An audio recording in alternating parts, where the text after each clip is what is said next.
Sometimes when you have children and your relationship starts to deteriorate, a child could help repair it. Sometimes people, when the relationship starts to dissolve, repair is not an option and they want to get away and start new. He prepared this video for a college class, and this was 6 months before he married Shannan. He was already doing relationship dissolution research. I don't know that he ever really loved her. I think that he was just doing what society and his family and Shannan expected, and he felt like he was on a runaway train. How can a normal young man, and he's normal, he was normal, but he wasn't evaluated when he came into the system. He wasn't normal if he did this. How does this happen? How did this happen? And I go back in my mind thinking, was there something I didn't pick up with on Chris? But I can't think of anything except he was quiet.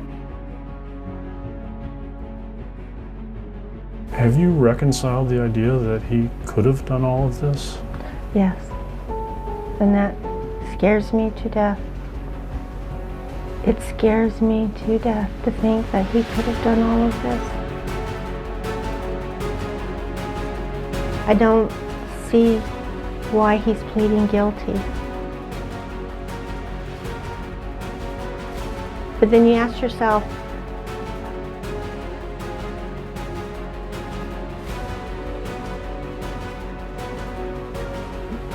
would a normal person put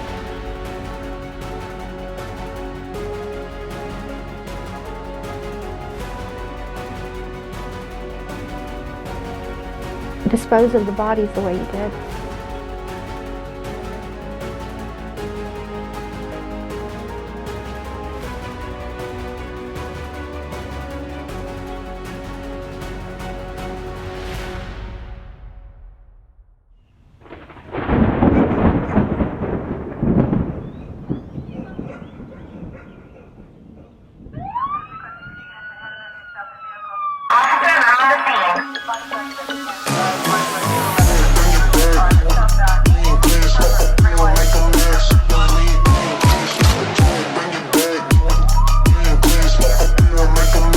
Good morning, good afternoon, good evening, whatever time it is that you are tuning in. This is Unapologetically me, featuring me.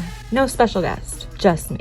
Hello everyone, welcome back. Thank you so much for clicking on this video. This is part 2 of a multi-part series on the Chris Watts case, focusing more on the relationship between Chris and Nicole Kessinger and whether or not she should be held accountable for anything. So if you haven't seen part 1, you can find the link in the description box below. There is also a playlist I created that I will be adding to throughout this series. So I would suggest that you subscribe and to hit that notification bell so that you're notified whenever I put a new video out.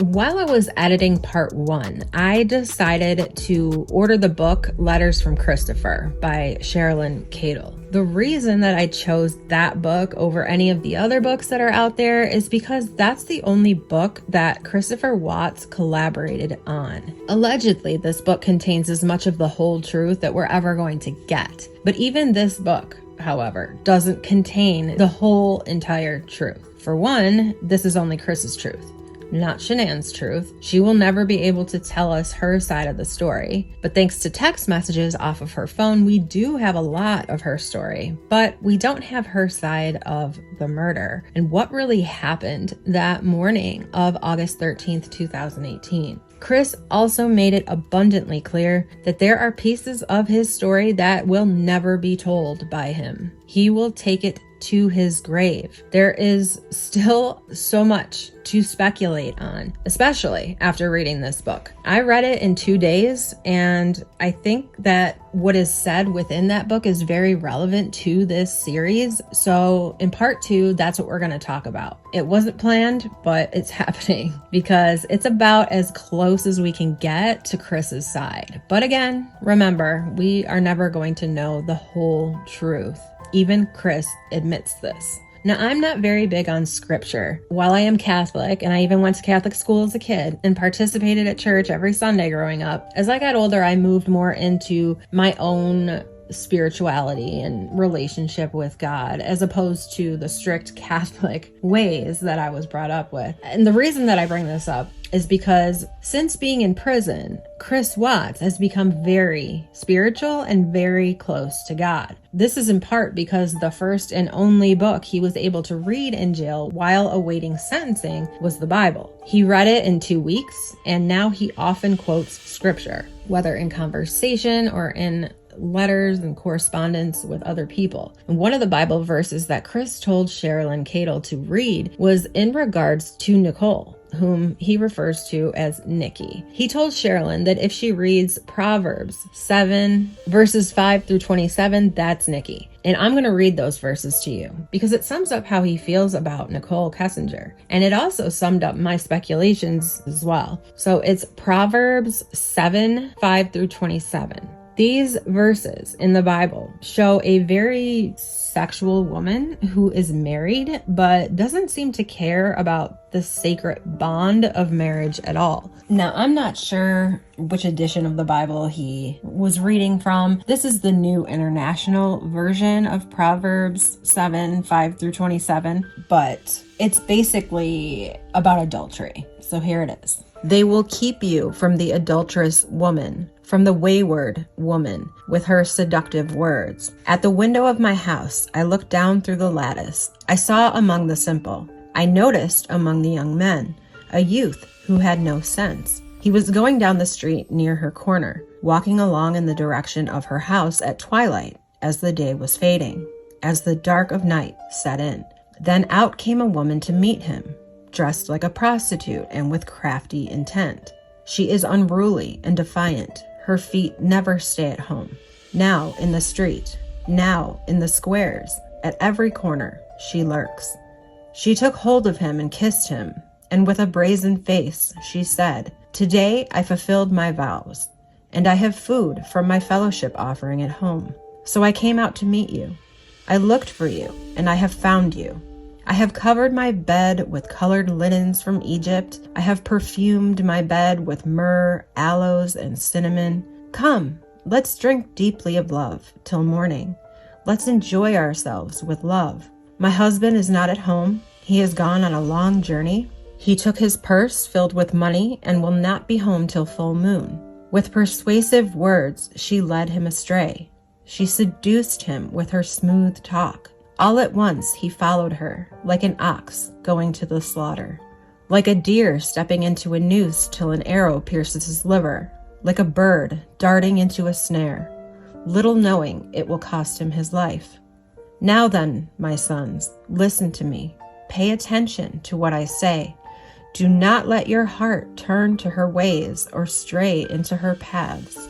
Many are the victims she has brought down. Her slain are a mighty throng. Her house is a highway to the grave, leading down to the chambers of death. My opinion, in this Bible verse, the woman is the one who is married, but the sentiment is the same. There is no value to marriage in the woman's mind. She knows that it's wrong. She tries to hide her indiscretions while her husband is out of town, but she doesn't care. She knows what she wants, and she goes after it. She doesn't think of the boy much either. It's not about him. It's all about her and her needs, wants, and desires. It's about lust. The woman has been known to do this to others, and the warning is clear. Do not follow her. Do not get caught in her web, for if you do, you will certainly be devoured. Her intentions are not pure. They are selfish and cruel, and no good will come of a relationship with her.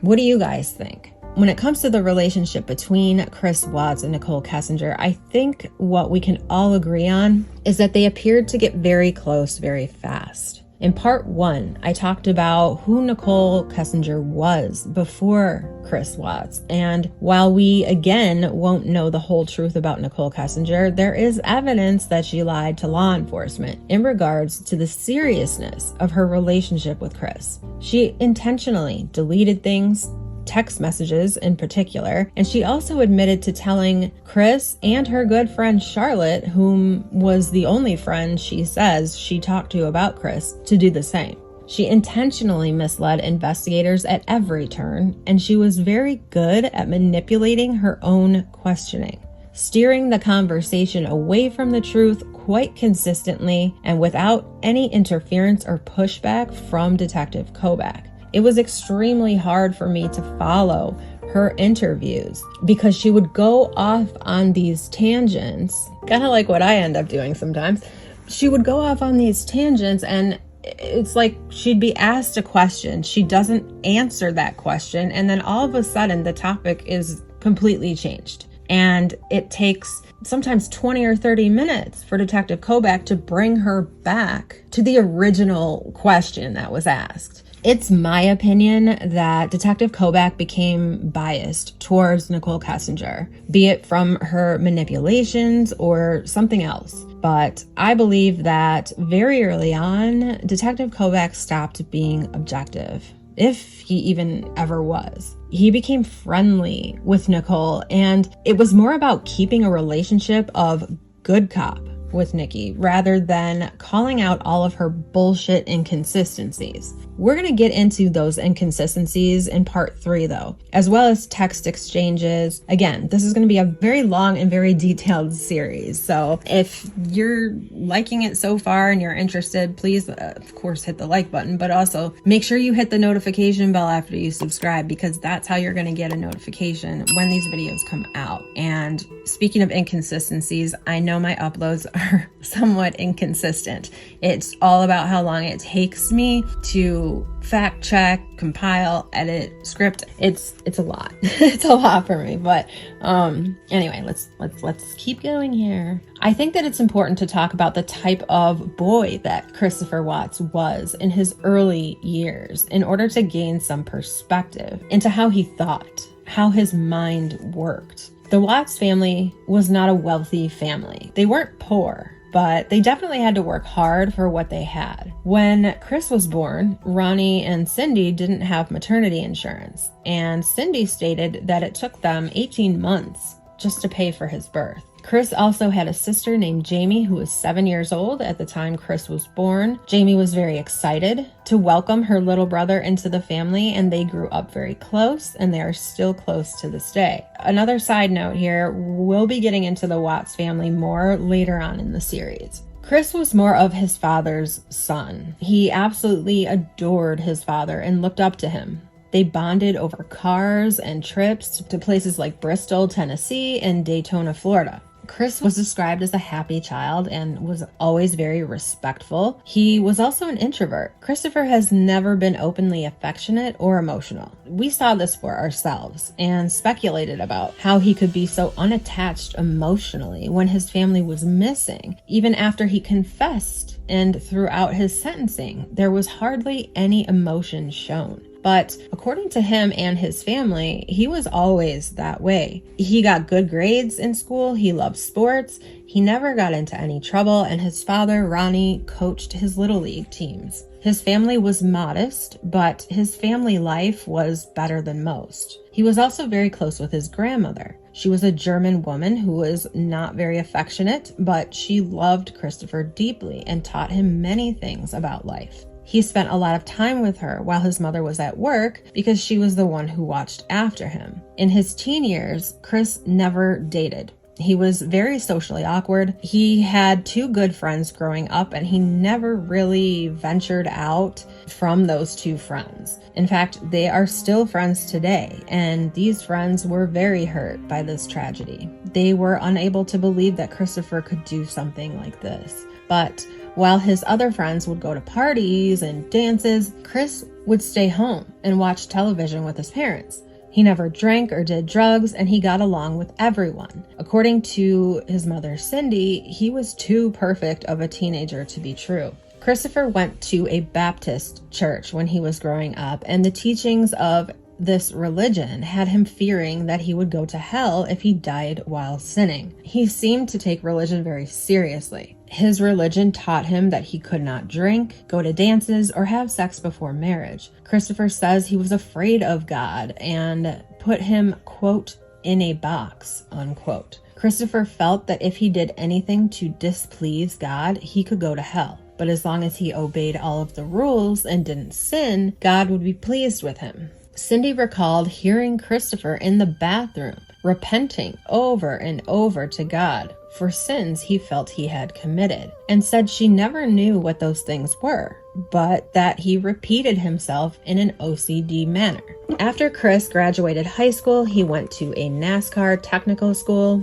His dream was to work on car engines for NASCAR. However, he never managed to get on the circuit. He was always a hard worker. He was very proud of his accomplishments. Back then, money went a lot further than it does now, and at that time, he was bringing in about $2,500 a month, and he began saving money for his future, which he looked forward to. He wanted to get married and have children of his own. He had his own apartment, good credit, he was good with money, and he was always responsible with his bills. As an adult, he really didn't date much either. He says it isn't that he didn't like girls, because he says that he did. He was just extremely shy. When his cousin told him about Shannan, he wasn't very interested at first until he looked her up and saw her picture on Facebook. He was blown away. To him, she was the most beautiful girl he had ever seen. So he sent her a friend request, which she did not accept at first. But Chris's cousin was Shannan's friend and told Shannan what a nice guy Chris really was. So Shannan accepted his request and they became friends, and eventually they decided to meet. They hit it off, they dated for a couple of years before deciding to get married. Chris arranged for both sides of their families to be together at the beach when he proposed to Shannan. It was said to be very romantic, the ring was big and beautiful, and the two made a beautiful couple. They were married in November of 2012. Now we know Shannan was a very public person, and eventually she was live on Facebook and social media many times throughout the day. Christopher says this was an area of stress for him. He did not want to be on camera, and many times Shannan would put him there spontaneously. While she loved being in front of people and in front of the camera, Chris, again, was an introvert, and he didn't like the attention. Shannan did portray them as a perfect, happy family and would often brag about how lucky she and the girls were to have Christopher. But the reality of the situation was much different. They had some pretty hefty financial issues, and while they both made a decent living, their debt had become a huge problem. Aside from medical debt, Shannan would often plan large parties in order to promote her business, where she would spend hundreds of dollars on one dinner party. According to Chris, it was very important to Shannan to appear well off. To Shannan, appearances were everything, and it's part of why they bought that huge house that they ended up not really being able to afford. Whenever these parties would take place, Chris would stay upstairs and entertain whatever children were there. That was his place, but he says he didn't mind much because he preferred to stay in the background anyway. And according to him, trying to keep up an appearance was kind of embarrassing for him. Christopher had become background noise. He was often brushed off or ignored by Shannan. Whether or not she realized how hurtful this was to Chris, we will never know. I personally don't think she was aware of how bad things were until North Carolina. And in her defense, she immediately started to change and was desperate to work things out and to fix their marriage. On June 22nd of 2018, Chris and Shannan went on a trip to San Diego with Thrive. It was right before this trip that Chris and NICHOL KESSINGER started to take the bit of flirting that they had been doing to the next level. Chris refers to NICHOL as Nikki because she goes by Nikki. So Chris and Nikki actually made plans to meet up after Chris returned home from his trip to San Diego, which he says he didn't even want to take. This is the video that Shannan posted of them the day that they had arrived in San Diego, and you can see Christopher is trying to stay out of the way of the camera, and he didn't really appear to be happy to be there. Hey guys! We're here from the boat today. On June 26th, Shannan took the girls later that afternoon with her dad for a 5-week family visit to North Carolina. Chris would say he actually did not want her to go, but he never told her that he didn't want her to go. He eventually ended up joining them a month later for a week-long family vacation.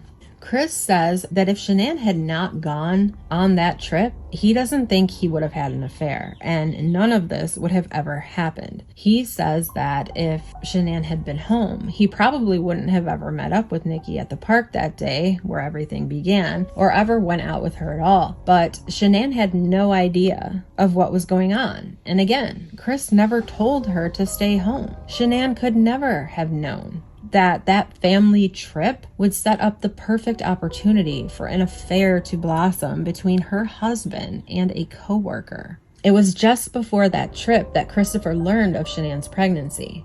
In this video that Shannan posted online, you can see he is not as excited as you would think he should be, finding out that she's pregnant with their 3rd child. That's just a test.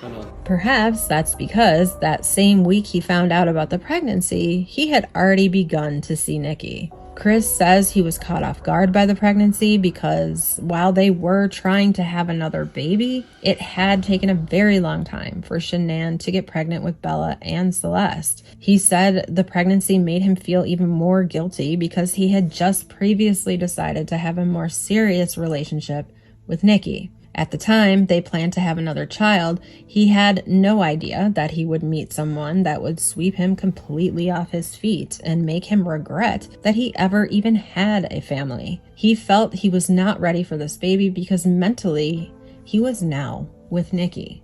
When Shannan and the girls left for North Carolina, Chris was free to do whatever he wanted, and he wanted Nikki. Their relationship escalated fast, and Chris says as much as he tried to take things slow, Nikki was pulling him. Christopher said he was very caught off guard because he had never had a woman pursue him before. He says she lured him with lewd sex and sent nude pictures of herself on his personal phone. Nikki was definitely chasing him, even though she knew he was married and had 2 daughters. I suppose in fairness, she was told by Christopher that he and Shannan had both decided to separate, but as much as NICHOL KESSINGER would say that she did not know that Shannan was pregnant, it's impossible for me to believe that because she spent a lot of time looking up Shannan on Facebook and on the internet in general. Guess what, girls? Mommy has a baby in her belly. Are you guys excited? Yeah. Yes? Are you really excited? Oh my goodness. Come give me a hug. Oh. I love you, girl. I got the baby a hug. You want to give the baby a hug? I love you, Bella. Shannan had many YouTube and Facebook videos that Nikki most likely saw because she Googled for Shannan's Facebook specifically. And as we've already covered, Shannan's Facebook account was very public. Nikki said she did not have Facebook or any other social media, but you wouldn't need to have Facebook to see any of Shannan's Facebook posts. One of the things Chris admits to in this book is that really bad things went on in Nikki's house. Things he is very ashamed of. Some of the things Christopher says he will take to the grave with him. And I have to say, I am so intrigued by this. That is such an out of left field thing to say. I mean, is it not? Really bad things happened at Nikki's house. Things that he is very ashamed of. So ashamed of that apparently he will take it to his grave, even though releasing some of that would actually be the best thing for him to do. And the first thing I thought about when I read this was about some searches that were found on NICHOL KESSINGER's phone on the evening before that last date they went on August 11th of 2018. Taken directly out of Detective Michael Prill's discovery. On August 11th of 2018 at 9:30 a.m., Detective Prill wrote, "In anticipation for her evening with Watts, Kessinger spent 45 minutes searching Google on topics like, quote, how to prepare for anal sex, unquote, and, quote, the anal sex guide, unquote. This progressed to searches at Pornhub for interracial porn videos and, quote, threesomes with double penetration, unquote. Yeah. He also makes a note that this was by no means the only time she had sought out pornographic videos on the internet. Now, obviously, do what you want to do, right? But I find it very interesting that she searched those types of things. And also, Chris talks about very dark things happening at her house. And she searched for those things on the morning before she went on a date with Chris, where they ended up at her house. So we're going to get more into this because threesomes with double penetration to me says one girl, two guys, right? So who would have been the other guy? Many people say it was Jim. But like I said, we'll get into that. That's not what we're doing in this video, but I am aware of it, and yes, I will get to it. And so she seemed to be into porn. She seemed to be into sex, all different kinds. She seemed to be, have a very colorful sex life, and there's absolutely nothing wrong with that. But I do find it intriguing. I would like to know what, I mean, I don't need all the details, but did a threesome occur? What occurred there? What is so dark that he will not even like confess in order to get it out so that he can put it behind him? I don't know. Okay. Chris appears to have left for that date on August 11th, a little bit after 7 p.m.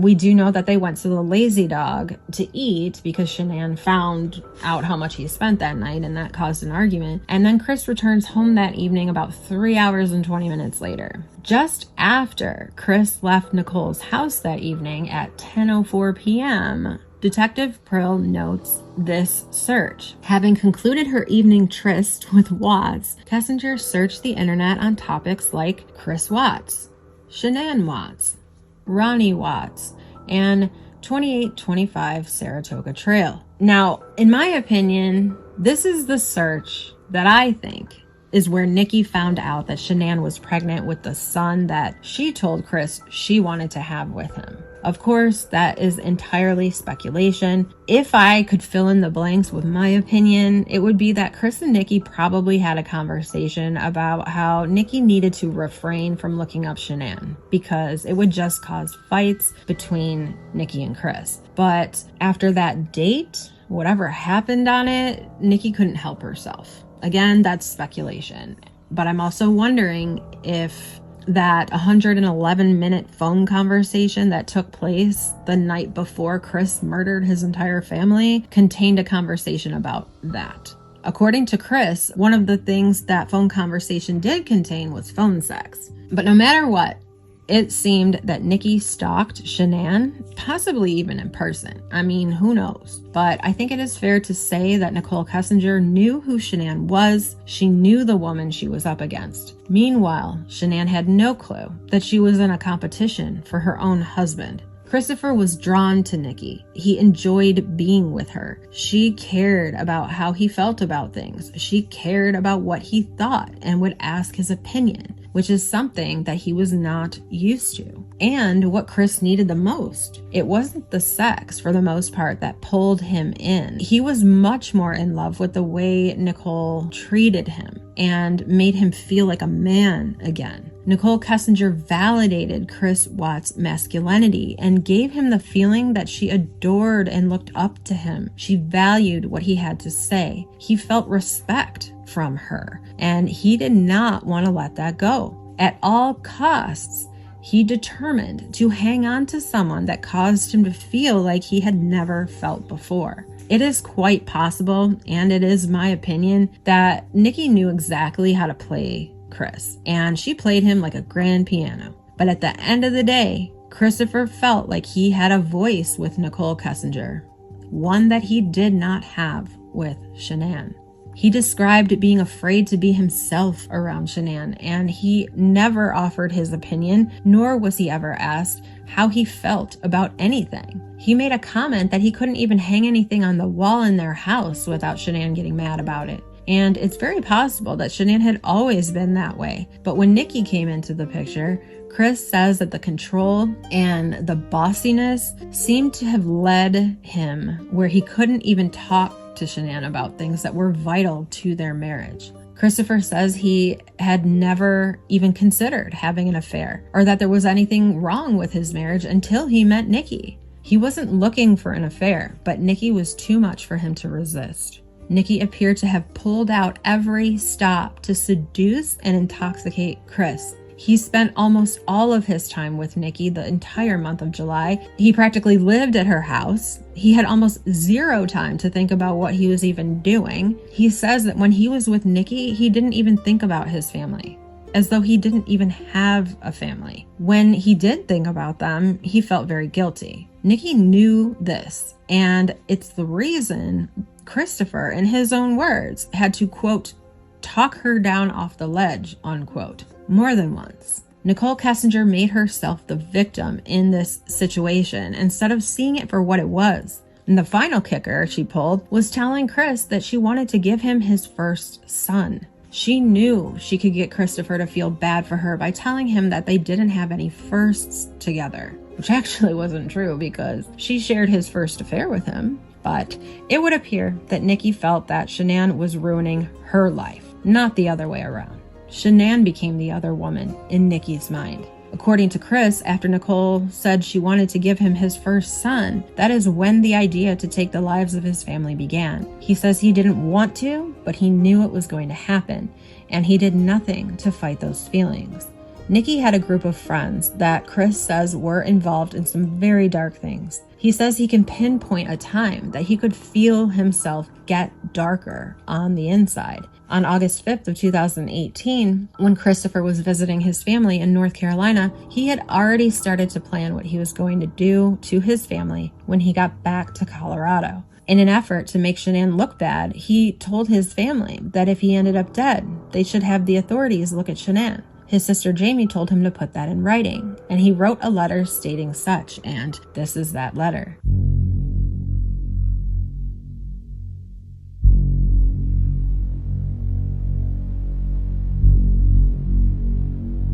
If you've been keeping up with the case, then you know that Shannan did not get along with Chris's mom, Cindy, nor his sister, Jamie. The contention started before Chris and Shannan were even married, while they were planning their wedding. What we have learned about Shannan's personality is that she comes across as a type A personality. Very organized, very ambitious, maybe a bit controlling. My opinion on that is that if you're in a relationship with someone who relinquishes all of their control, you really don't have a choice but to step up and be the one that controls things. Shannan wanted Chris to step up and be a man, but she never really was able to let go enough to allow it. And Chris will even admit he should have put his foot down and told her, look, I don't like the way you're treating me. I feel ignored. I feel emasculated. I feel unappreciated. But he was never able to say those things. Therefore, the dynamic couldn't change. And Shannan had no idea the gravity that dynamic ended up having. Chris wanted things to change, but he never expressed it. Partially because until Nikki, he didn't even realize his true feelings about the way Shannan was treating him. That whatever dynamic they had in place was working. His family would say that they felt that Shannan was very controlling and that she would treat him disrespectfully, and that's part of why they didn't really get along with her. But I mean, from Chris's perspective, it would appear that the family dynamic was comfortable. Shannan would handle everything. He would go to work. He would take care of the girls. He would go on these trips with her that she earned from Lavelle. I mean, I'm not so sure that he was super unhappy. But when he met Nicole and started telling her some of these things, it would appear that Nikki was the one who pointed out, wait a minute, what? She controls all the money? She tells you what to do, and meanwhile she's ignoring you and blowing you off, So I really do feel that while Chris may have had his own feelings about certain things in regards to their relationship that he would have liked to be different, at the same time, I don't think he was at his breaking point with any of it. I don't think he was consciously aware. It is my opinion that NICHOL KESSINGER not only helped Chris to realize he had issues with Shannan, but also helped him to build resentment towards Shannan. Nikki pointed out every fault within Chris and Shannan's relationship, while simultaneously showing Chris what she could offer him if he chose to be with her. Nikki learned all about Chris and what he wanted out of life, as well as what he felt was missing in his relationship with Shannan, and she made sure to cover all the bases. The fact that Shannan didn't even know Chris was having all of these negative feelings about their relationship, coupled with the fact that she didn't know she had a runner-up who was actively training for her role as Chris's new woman, was even more devastating. Shannan didn't even have a chance. The more she called Chris out, the more he resented her, and it was easy for him to build resentment, thanks to Nikki and all of her input, as well as her seduction. NICHOL did a fantastic job convincing Detective Kobach that the relationship between her and Chris was laid back and not super serious. According to her, she and Chris were just feeling each other out, and at the end of the day, Nikki could have just walked away from this relationship at any point that Chris told her that he wanted to fix his marriage. She seems to have even convinced herself of this. She believed her own bullshit, and this is where educational purposes time may be helpful, because I have the opinion, and I truly believe, that NICHOL KESSINGER is a pathological liar. We hear that term a lot, but what does it really mean?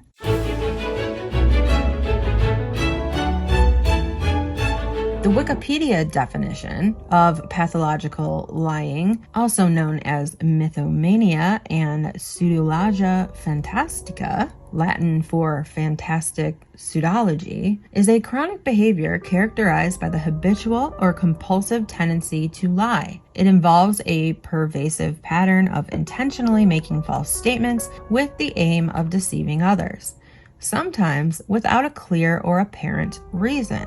Individuals who engage in pathological lying often claim to be unaware of the motivations behind their lies. Curtis and Hart defined a, quote, persistent, pervasive, and often compulsive pattern of excessive lying behavior that leads to clinically significant impairment or functioning in social, occupational, or other areas, causes marked distress, and poses a risk to the self and others, as well as occurring for longer than 6 months. Psych Central had some information about some mental health conditions that may be associated with patterns of pathological lying. These include antisocial personality disorder, where a person may tend to lie for status, resources, or sympathy; borderline personality disorder, which a person may tend to lie to avoid rejection or abandonment; factitious order or Munchausen syndrome, as well as Munchausen syndrome by proxy, where a person may lie to appear sick or to have someone in their care appear sick; and narcissistic personality disorder, which a person may tend to lie to get something out of someone else, to preserve a false sense of self, to get out of trouble, or to bolster others' perceptions of them. Now, I'm not a professional, and I wouldn't even attempt to try to diagnose someone with any disorders. I'm just reading what I find. Also, according to Psych Central, you may be talking with a pathological liar if you notice extensive and unrequested details, colorful, fantastical, dramatic narratives, repeated changes to the story, signs of anxiety while talking, defensiveness when confronted, dodging questions or providing vague answers. Your recollection of events is different from theirs, such as feeling gaslit. They talk the talk but don't walk the walk. They retell a story that happened to you and pass it off as their own, which we saw a lot in the Johnny Depp and Amber Heard trial, of Amber Heard taking the story from her assistant and passing it off as her own while on stand, as if it happened between she and Johnny. Yes, I also covered that trial, so that's way back in my stuff, in case you're interested. And the last thing is your gut instinct tells you that something's off with their stories. If you have a pattern of pathological lying, you may lie indiscriminately about a wide range of topics, tell untruths about minor events, feel undeterred by the fear of getting caught, experience a rush when you get away with lying, and continue to lie, even when confronted with the truth. I think at some point in time, we have all met someone who we could consider to be a pathological liar. It's those people that seem to lie about everything, even things that don't matter, where it's like, did you use the last of the coffee creamer? And the person's like, no. But they did use the last of the coffee creamer, and you know you're not crazy because there's only 2 of you and you didn't use it. And it's like, why would you lie about that? Like, just say yes and we'll go get more. Like, why would you lie about that? I've had experience with people like that, and I feel like if someone can lie about the small things, then they're probably lying about bigger things. And that's kind of like my cue of, I don't trust you, right? Okay, let's move on. Because it was also stated in this article that 13% of people admit to being pathological liars, which I actually found to be kind of funny because based on the definition, wouldn't most pathological liars lie and say that they're not pathological liars? I mean, who would want to admit that? Especially when you really don't have a lot of control over your lies. They just kind of spill out of your mouth. So I'm pretty sure that the percentage of pathological liars wandering the streets is a lot higher than just 13%. I'm not entirely sure that Nicole Kessinger fits every description, but I don't think she has to. I mean, she's been caught in many of her lies because there's evidence that contradicts much of what she says during her interviews. But again, please remember, I'm not a psychologist, nor am I a psychiatrist or a professional in anything mental health related. This is just my opinion based on what I see, what I've learned, and what I do know from experience. Okay, let's keep going with the book. I want to reiterate that the purpose of me adding the contents of this book into this series is because I wanted you guys to know Chris Watts' side of the story, the one that he did not tell investigators, the story that comes straight from the horse's mouth, that horse being Christopher Watts. Several stories were highlighted in the media about Shannan and Christopher's family problems and financial problems. There are also many channels on YouTube out there that discuss Shannan Watts in detail. The way that she was with her kids, the way that she was with Christopher. People have a lot to say about many of the home videos and the live streams that Shannan did with her kids. They point out some pretty disturbing things. I did go down that rabbit hole as well, and we will get into some of those things later on in a different part. I just want people to be aware that I am aware of some of these allegations out there about Shannan Watts. Like I said at the beginning of this series, we do not victim blame. Shannan Watts was a mother. She was pregnant. She did not deserve what happened to her. Period. That being said, there is a community of people who believe that Chris Watts told the truth in his first confession, that Shannan was the one who killed the girls, and there is a reason that those people have that opinion. So if you see in the comment section people sharing that opinion, I just want to make everybody aware that there's a reason that those individuals have that opinion, and it's because of these channels. But again, that's a whole video in itself, one that I will create later on in this series. But it is known that Christopher's family still believes that very first confession as well. That Chris is protecting Shannan's name because he feels so much guilt about the affair and possibly driving her to her breaking point. That none of this would have happened had he not had an affair with Nicole Kessinger. I do think it's important that we dig a little bit into Shannan's relationship with Chris's family, specifically Cindy and Jamie. Again, this is from Chris's perspective. Okay, so I told you that Shannan had issues with Chris's mother and sister. In this book, Chris explains how that came to be. Again, keep in mind throughout this video that everything I'm saying is from this book, which also came from Chris's mother, who also spoke with Sherilyn Cadle in the creation of this book. When Shannan and Christopher got engaged, they had an engagement party. During the planning of that party, Chris's sister Jamie offered to help. Shannan had a list of things that she wanted done, and Jamie offered to help with the invitations for the engagement party. Her job was to address and mail out the invitations. However, on the day of the engagement party, most of the friends that Shannan had invited didn't come. And the next day, Shannan made some phone calls and found out her friends never even got the invitations. So Jamie was accused of never mailing them out. Jamie says that she sent them. This is one of the first things that created a rift between Shannan and Chris's family. Shannan had also asked Jamie to be a bridesmaid in her wedding and for Jamie's daughter to be a flower girl. The week before the wedding, Shannan made an appointment for all of the girls in the wedding party to have their nails done at a spa, and Jamie did not attend. It was said that because of Jamie's work hours, she was unable to meet them at the spa. But after that, Shannan told Jamie that she and her daughter were not going to be in the wedding. Yet the dresses had already been purchased, the money to be in the wedding had already been spent. So because of this, Cindy, Ronnie, Jamie, and the rest of the Watts family did not attend the wedding. Cindy does say, however, that they have always regretted not going to the wedding. Christopher has said that he forgave his parents, but it did deeply hurt him and Shannan that they chose not to come. Another thing that came out was an incident that happened very shortly before the murders while Shannan and the girls were visiting in North Carolina. You may have heard of it.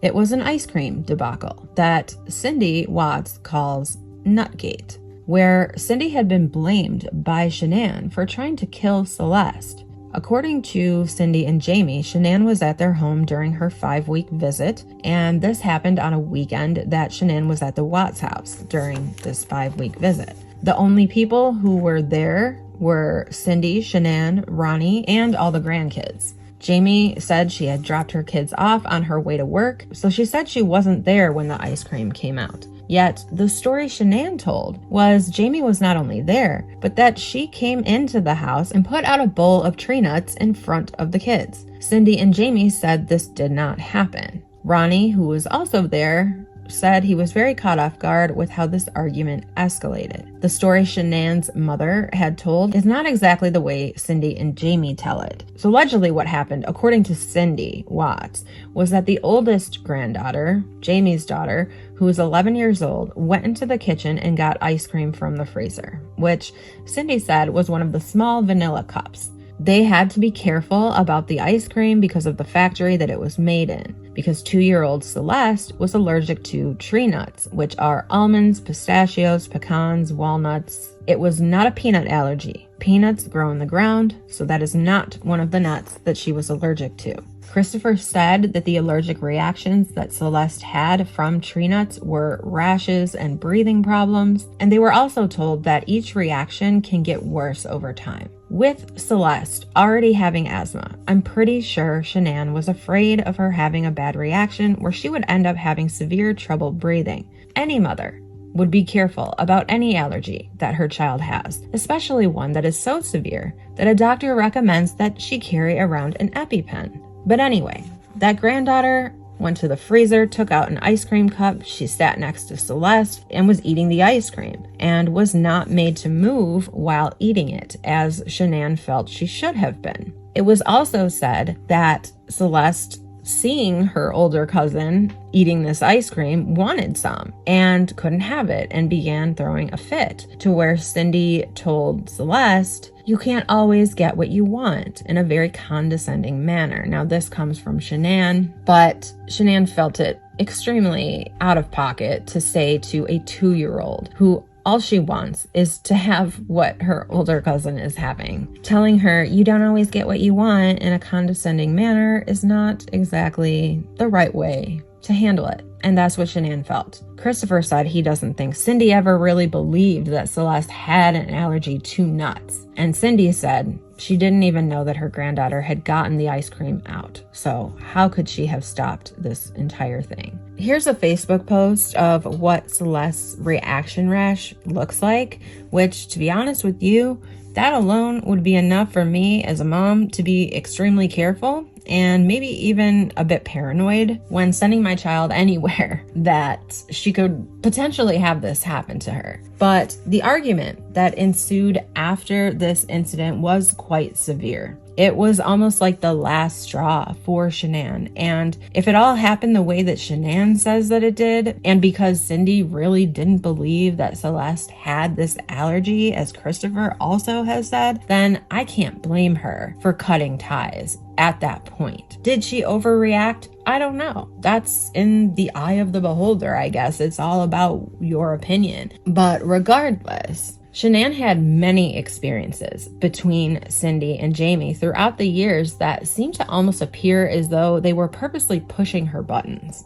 That's just my opinion though, and again, we will get into more of Nutgate and some of the other allegations that have been made in a different video. I'm really trying to stay focused on NICHOL KESSINGER, but it's very hard to not at least explain where some of these things came from. I obviously need to give perspective to those that don't know everything, and I hope I'm able to do that. I hope I'm doing that. I hope I'm not just confusing the shit out of everybody. Anyway, the last time the Watts family ever saw their grandchildren was that time, and even Chris felt the wrath of that argument. He was placed smack dab in the middle, and he wasn't even there. Shannan sent text messages to Chris about the incident where you can just feel her emotion and her anger. The way she talks is almost like, I've had it. This was the last straw. Enough is enough. When you start messing with my kid's life, you've crossed the line. While Shannan was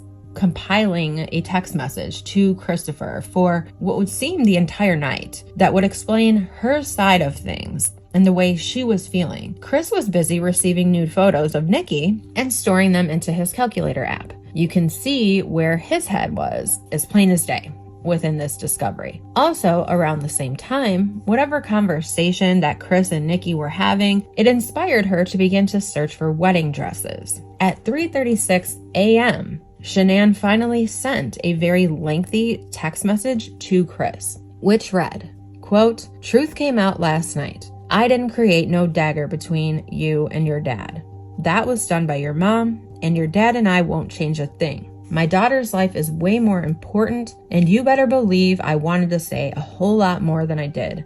But I was being the bigger person and protecting Bella. I didn't tell your dad not to come to the party. I didn't tell him not to text or call your daughter on her birthday. I didn't tell him to start acting like he only has 2 grandkids instead of 4. I didn't block your family on Facebook. He did.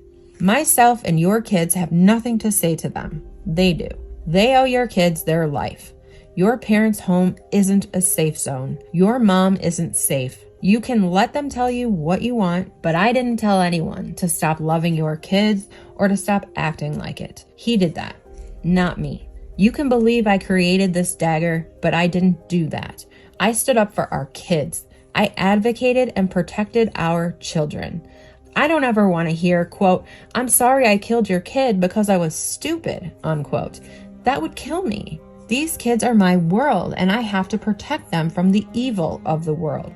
I shouldn't have to protect them from evil family. Our kids deserve the same love and attention that the other kids get, nothing less. I'm not accepting I'm sorry from your mom because she doesn't mean it, and I knew exactly what she was doing. I made it very clear not to eat it around Celeste because she doesn't understand. Way before that happened. She is evil and willing to risk your daughter's life just to get under my skin. You and your dad are no different if you are okay with her behavior. There's nothing wrong with me and I'm not crazy. I just love my kids way too much. From the day I left, you never said I missed you before I said it. Something changed when I left. You may be happier alone, and that's fine. You can be alone. This pregnancy, you have failed to acknowledge it or to acknowledge how I'm feeling. The first trimester is the scariest and most dangerous, yet we can lose this baby at any point till delivery. I'm not going to be treated this way for having the balls to protect our family and kids. I should get a gold fucking medal for handling it the way that I did, because I had a lot of choice words I wanted to say to her and your dad for his stupidity. No one stands up to your mom and your dad for that. He's just as guilty by not doing anything. I have nothing to do with him stopping sharing memories of his grandkids. What does that have to do with me? They are fucking with our kids' feelings, and I'm not okay with that. I am their mother, and I will protect them. I have enough to worry about with the world out there. I'm not going to worry about family. I'll just remove it. It is possible, in my opinion, that this text message helped Shannan be able to possibly sleep for a few hours, but she added to it again at 5:13 a.m. with, quote, I also don't control what you do. If you want to hang out with your parents today, by all means, do so, but without us. Don't put it on me why you can't go. You are your own person, unquote. At 7:26 a.m., Chris replies to Shannan, quote, these kids mean the world to me and always will. Yes, my mom truly screwed up in a huge way. More than a huge way. I don't know what I would have done if something happened to Cece. These kiddos are the light of my life, and seeing their sweet, incredible smiles and playfulness makes me smile every day. I'm sorry for the way I've been acting. It's just been in my head, and I haven't been right at all. It's just been in my head. He's trying to say that the argument is what's messing with him. This text exchange continues sporadically throughout the rest of August 4th. Chris eventually stops responding, and Shannan appears to give up too because there's no more correspondence between them for the rest of the day. But around 2:10 in the afternoon, Nikki searched Google both for Chris and Shannan's Facebook accounts. In my opinion, she's probably trying to see if they're posting anything together that would show that they're happy together. That's just my opinion, and you won't convince me otherwise when it comes to NICHOL KESSINGER. She never had any hopes that they would rekindle anything, and she made damn sure she wasn't going to give them a chance for that to happen, no matter what she told Detective Kobach. Chris said that he took all of this Nutgate situation very seriously, and Shannan realized that she needed to fix this breach between her and her in-laws because in her mind, she could see it really eating away at Chris. Though Shannan had no way of knowing that while that whole incident was just another tick on Chris's reasons list for why he wanted out of their marriage, it was not the main thing on his mind and really had nothing to do with his behavior. Shannan felt that may have been why Chris was so distant with her when he came out to North Carolina, and she was determined to fix it. She shared through text messages with her friend that maybe she had gone too far this time, and Chris was just sick and tired of having her pit him against his family. Christopher knew that his parents weren't perfect, but he didn't like the demands that Shannan put on him to not see his family, or to not allow his kids to see his grandparents. He was not okay with what Shannan had done to him in making him shut his parents out of their lives. He said she had flat out told him he could not call or see his parents again. This was not the first time that Shannan had told him that, but now Chris was already 1 foot out of the relationship and 1 foot closer to telling Shannan that he was done with her. Family was extremely important to Christopher, and all he ever really wanted was for things to be good between Shannan and his family, and he didn't see any reason that it couldn't be that way. Christopher said he knew from the beginning that Shannan did not really care for his mother and his sister, and that they did not care for her. And he blames himself for allowing it to go on for as long as it did. He says he should have confronted it, but he never did. He always sided with Shannan because he knew if he didn't, there would be trouble.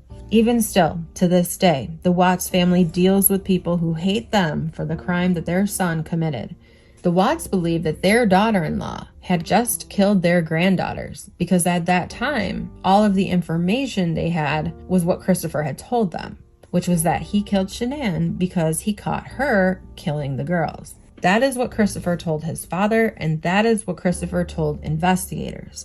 What many people don't realize is that that confession was the last time that Ronnie saw his son or even talked to him until the day before sentencing. And when they saw him that day, the only thing that Chris would tell them is that he was pleading guilty for a reason. Going into the sentencing of Christopher Watts, his family still had no idea what exactly happened. They were still going off that first confession.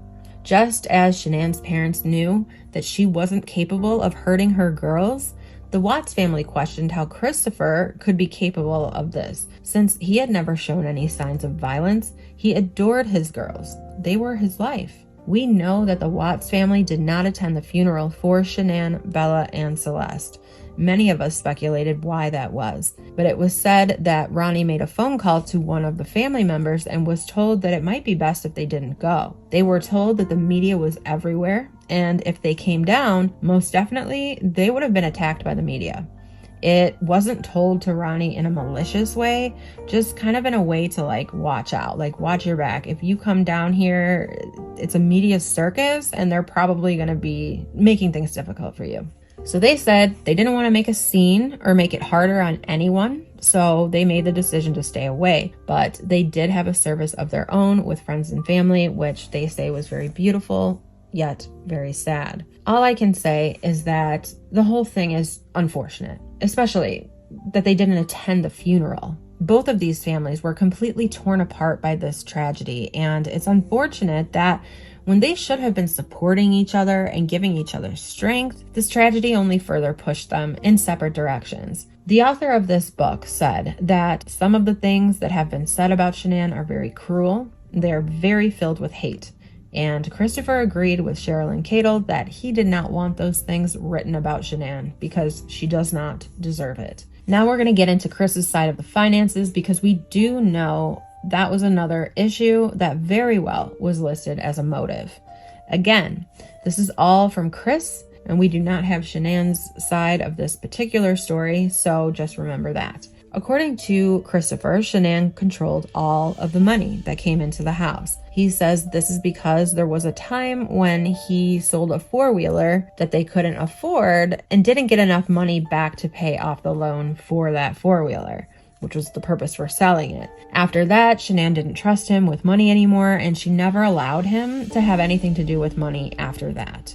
Though, Christopher is a little unclear about that being the real reason she didn't want him to touch the money, or if it were because she didn't want to answer for what she spent. Bella and Celeste were enrolled in a school that cost $25,000 a year. Shannan also liked to shop, sometimes spending most of her check without having paid on her obligations first. Christopher said they couldn't afford things like this. Shannan would sometimes turn around and put a lot of the money that she made back into Thrive. She also had Christopher withdraw $10,000 from his 401k to catch up on house payments that they were behind on. Christopher says he believes that that's what she did with that $10,000, but he doesn't even know for sure. Chris said that Shannan was the type to always find a way, but that the way things were going, they may have lost their home before they could sell it. According to Christopher, Shannan controlled everything in the house, and this was a huge problem for Chris because he worked all the time, yet they were constantly having money issues. They were living way beyond their means and way beyond their needs. They had filed for bankruptcy once already, and they were headed that way again. But Christopher felt that there was enough money coming in between the two of them to pay for the house. So why was there never enough money?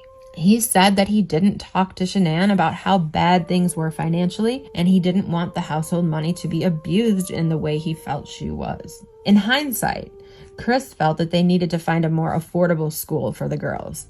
Since Shannan worked from home, daycare and school should not have been a full-time option. The girls should not have been taken to daycare from 7:15 a.m. to 4:30 p.m. 5 days a week. Celeste was not even 3, and Bella was just 4. There is a lot more to this story, but Christopher thinks a lot was kept from him in regards to finances.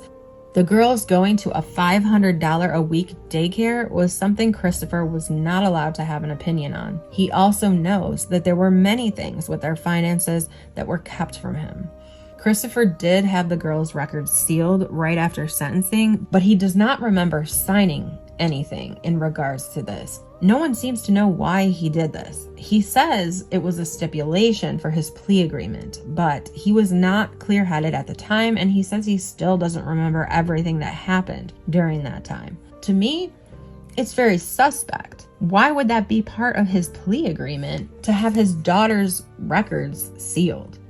Like, that makes zero sense to me. I do understand why a parent will want to seal children's records, but I don't understand why it would be part of his plea agreement. Christopher has always been the kind of person that does whatever he's told to do. Also, by his own admission, he had a hard time telling people who worked under him, even at work, to do something that he found easier to do himself. He felt emasculated and found it very hard to take the lead in any circumstance. Emasculation is a very serious thing. It has even been said that it can reach what is called a malignancy level that can result to even killing. Many emasculated men turn to drugs or alcohol. Emasculation definitely builds resentment to the point that if it is not talked about, it could come out in a very dangerous way. But we don't know if Shannan knew Chris felt emasculated. He certainly admits to never telling her much of anything that he felt he wanted to change within their relationship or family dynamic. According to Chris, he was afraid of Shannan. And that's why, even up until the end, he did not tell her about Nikki. Chris never learned coping skills, nor how to be assertive. Chris said that the last time he challenged Shannan during an argument and tried to hold his own, she got very angry and screamed, quote, "Get out of my house," unquote. He says she kicked him out and she wouldn't let him come home until the next day. And he said he had to do some huge, quote, "please forgive me's," unquote, in order to be let back in the next day. After that, he decided he wouldn't argue with her again. He would just take it. He did say it wasn't like that all the time. He says that there were many happy times, many more happy than sad. Let's get back to Nicole Kessinger. Christopher did not tell the FBI this, but as soon as Nikki told him that she wanted to have a first with him, he started planning how he could kill the baby so that he could give Nikki their first together. Ugh, you guys, and to think that baby was planned. And that baby ended up being the son that Christopher always wanted. Yet because Nicole Kessinger wanted to have his firstborn son, Christopher decided that he had to get rid of the son he was already having with Shannan. I mean, you guys, it doesn't get any more fucked up than that. It makes my stomach turn. Especially because at first, Nikki told Chris she didn't even want children. So her telling him that she wanted to give him his first son was, in my opinion, an obvious way she was trying to keep him. There are rumors out there that Chris wanted to get rid of that baby because he didn't believe that it was his. But the truth is, according to Chris anyway, he wanted to get rid of that baby because it was his. And he did not want it. Not with Shannan. Not anymore. Christopher did not try one single time to talk to Shannan about any of their problems until the very morning that he took her life. He says he just couldn't confront her. He says as soon as the girls all left for North Carolina, he had a new sense of freedom. And Nikki latched on very quickly, even though he was married with 2 daughters. She wanted him to stay with her every night. She had not yet included Chris in her friend circle, but she was ready to right before the murders. And we do know she messaged Charlotte about Chris the day before the murders. According to Chris, in the past, Nikki had been in an abusive relationship. So when it was over, she deleted most of her social media. Her mail went to her father's house like she was hiding from someone. He said that Nikki took medications, but she never told Christopher why. He suspected that she was bipolar. Christopher said that Nikki was in their family home twice, which was July 4th and again on July 14th, coinciding with Nicole.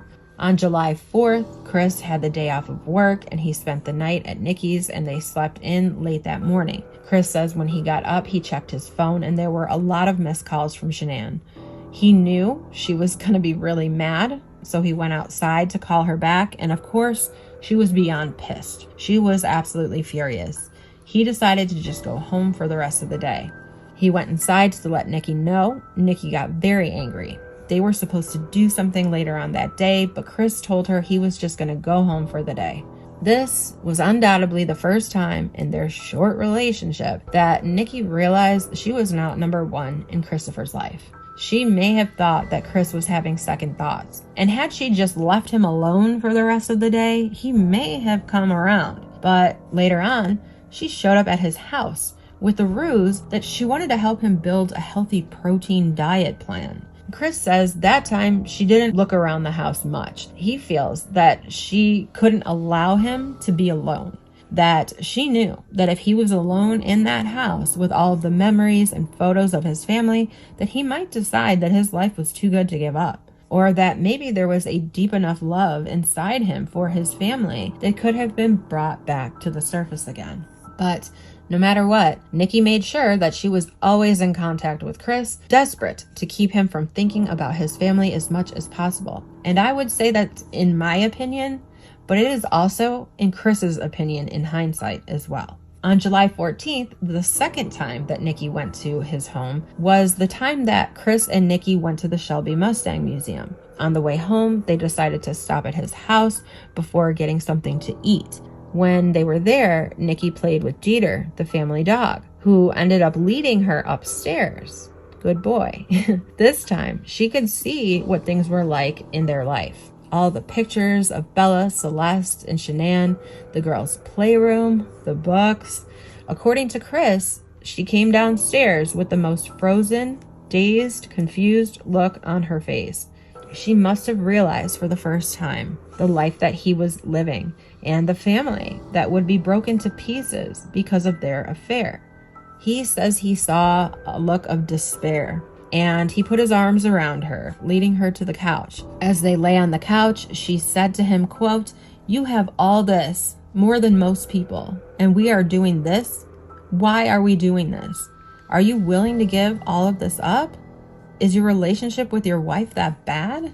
Unquote. He says he explained to Nikki that he and Shannan had drifted apart and they didn't talk anymore. Yet he wasn't even sure in his own head that he believed that fully, but he could see the deficit in their marriage.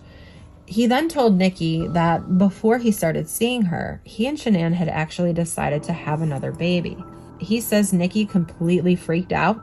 Nikki started yelling, quote, "What the fuck are you doing with me then?" Unquote.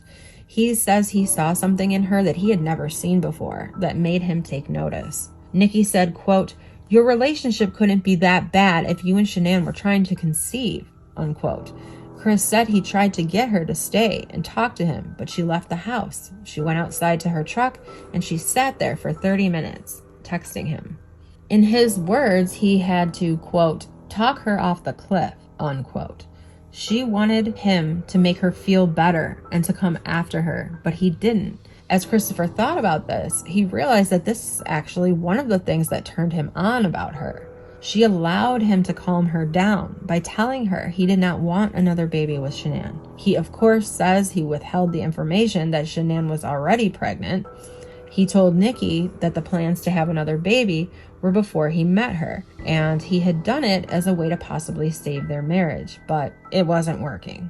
Though I really don't think Shannan was looking at it that way, as Chris would tell Nikki. I think Shannan was thinking that they decided together to have a third baby, and they were blessed that it was going to be a boy. But Chris would end up telling Shannan that his reason for wanting another baby was to help save their marriage. Nikki ended up coming back into the house. She told Chris he was the only man she had ever met that tried to fix problems, smooth it over, and talk things through. And he thought, ironically, he never tried to do that with Shannan.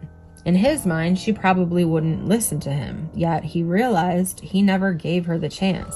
They actually never really talked about things. He had always just let her make the decisions.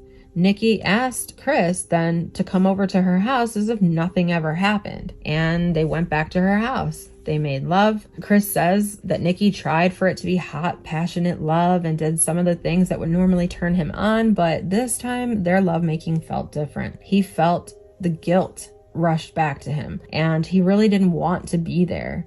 When they made love, Nikki even felt it was different, according to Chris. They normally would have had sex 3 to 4 times a day, but after that happened, he said their sex was down to only 1 to 2 times a day. When they were finished making love, Nikki told Chris, quote, "I got mad because I thought I could give you your first son.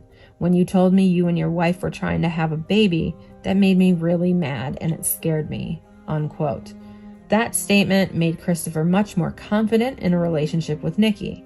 After all of that, Chris and Nikki went to the Bandamere Speedway races on July 21st and camping in the mountains on July 28th and 29th. Now, there are people saying that Nikki admitted to going to Chris's house after Bandamere Speedway on July 21st. When I was listening to that, I heard her say my house, not his house. And I'm going to play it for you right now, and you can tell me what you think. I don't know what we did after Vandermeer. I think we just went to my house. I'm almost positive. Like, I don't think we did anything after that because it was pretty late. Okay. So I'm kind of on the fence about this one because that's not what I hear. And I don't know if you guys want to listen to it. Tell me what you hear. I think we just went to my house. She says, what the fuck does she say?